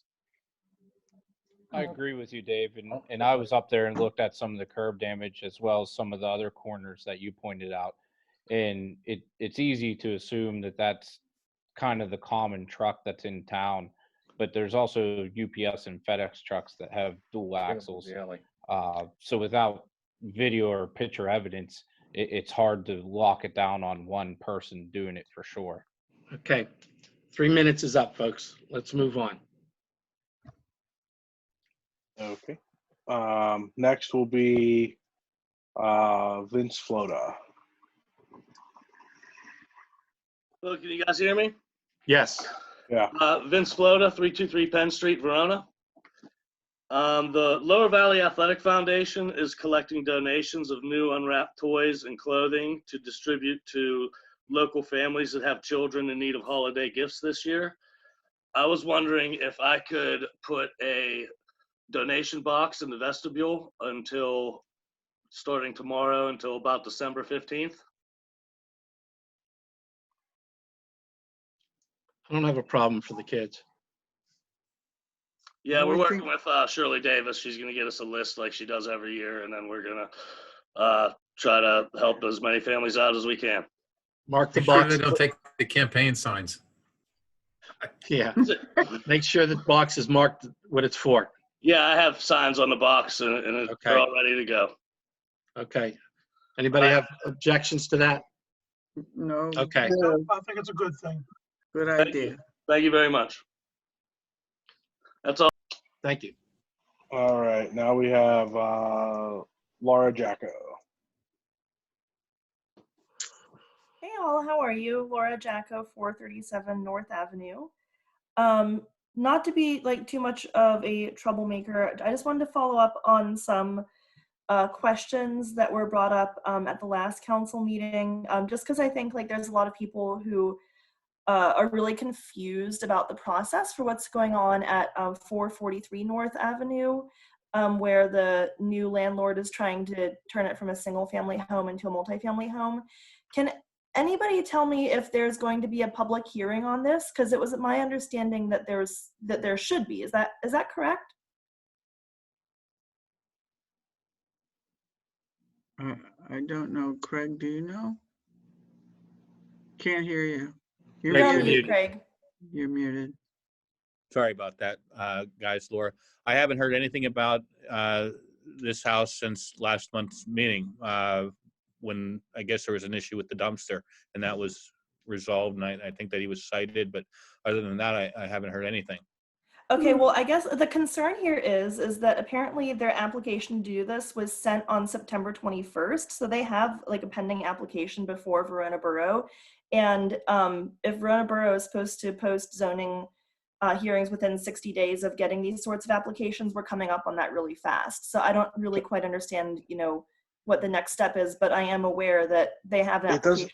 It does not need to go to a zoning hearing board. There's not going to be a zoning hearing board. Mark has addressed this several times.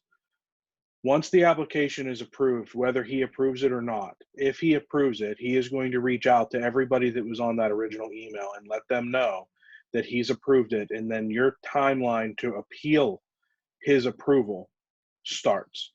He's going to let you know if and when he decides to approve any sort of zoning change. It's not a zoning change. Yeah.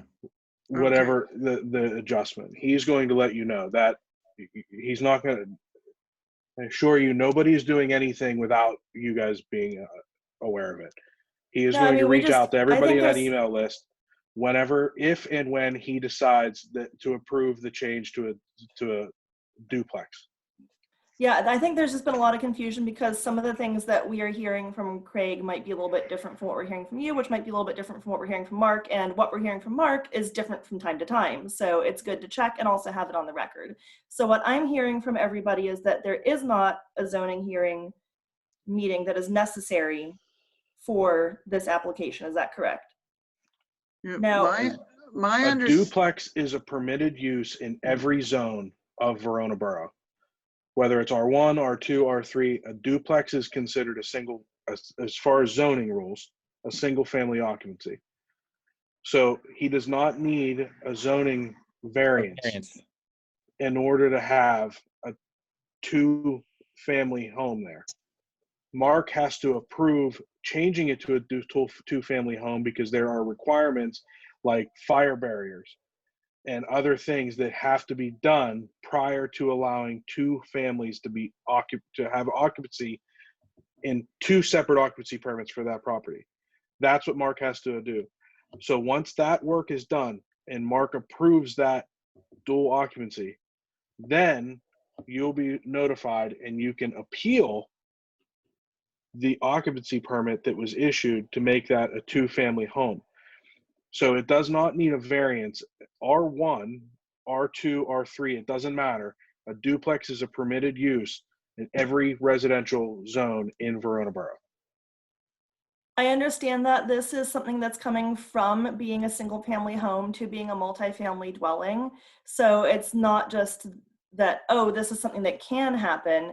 I think the idea also and the concern is that, you know, can anybody just make any of their houses into these things Laura, without having to have a zoning hearing? Laura, Jerry just explained that every house can become a duplex. So And it's every up- house can become a duplex. Yes. There are requirements. And there are to do it. requirements. Fire So I guess that barriers brings me and to my things like next that. concern then, which is the concern was brought up that our zoning code has not been looked at in decades. And I haven't heard anybody talk about that at this. So I wanted to know if that is, since this concern has been brought up, that if that's something that's going to be looked at being updated then. Or are we all comfortable with any house being turned into multifamily dwellings just whenever? Yeah, at the last meeting, I think I mentioned that we're looking into some companies that do revisions of zoning ordinances. However, my understanding is that every type of zoning must be allowed at somewhere in every town. And Craig, you might be able to explain this better than I can. We're going beyond the 3 minutes, folks. Well, can we just No. finish? Can we finish this up, Pat, so that the question doesn't come up again next time? It's 3 minutes. Move on. I have not had 3 minutes of talking time. Actually, most of the time has been taken up by either council members, the lawyer, or Actually, you've been on for 5 minutes, Laura. All right, well, that's the point about public comment. We need to start allowing them to get all of their comments out before we respond. And that way they can get their 3 minutes in, and then whatever response time there is, there is. I've been saying that for a long time, so. Thank you, Craig. And those were pretty much my comments, and I would like to, since it wasn't brought up at the meeting, like what the updates were, because it sounds like there are updates, and Nancy maybe has some updates, and I didn't hear those brought up during the meeting. I would like to know what those updates are, and I think maybe other people would too. Craig, if you could just finish what I was starting there as the explanation about that. Okay, just very, very briefly, you're not allowed to have exclusionary zoning. You have to have somewhere for every legitimate use. Even, you know, and that's why a lot of uses that people don't like are pushed into an industrial area, but they have to be somewhere. Okay, let's move on. We have one more, Kat Hoge. You there? Yes. This is Kat Hoge, 443 North Avenue. Just to kind of piggyback on that ordinance, possible change of the zoning. I do agree and understand that every residential zone has to have, you know, certain things you can and cannot do. I think the main thing that might be changed on that ordinance is, you know, that the owner of the, the tenant of the duplex must also be the owner. So you see that in lots of other townships where, yes, you can turn a single family home into a multi-dwelling, but the owner of the house must live on the property, which goes back to what I said last month is, you know, all these problems with animals and rats and trash and weeds. It's 99% of the time, unfortunately, because you have landlords that are not present, that are investors that live in other, you know, townships further away than 15 miles, like the ordinance says, And then they will often hire management companies who basically just collect the rent. So I think maybe that ordinance could be updated in some way, shape, or form on that end. And then it wouldn't, seclude certain areas to only being single family versus multifamily. Thank you. That's it. Okay. I need a motion to adjourn the meeting. I'll make the motion, Pat. Motion made by Mr. Provenza, second by Mr. Suchovich. Are there any questions? No questions. All those in favor say aye. Aye. Aye. Any noes? No noes. Thank you, everybody. Meeting is adjourned. Thank you. Thank Good night, everybody. Good night. you. Good night, everybody. Everybody. Happy Thanksgiving. Hope you feel better, Dave. Thanksgiving. Hope you feel better, Dave. Yeah, I Yeah. appreciate it. Thank you.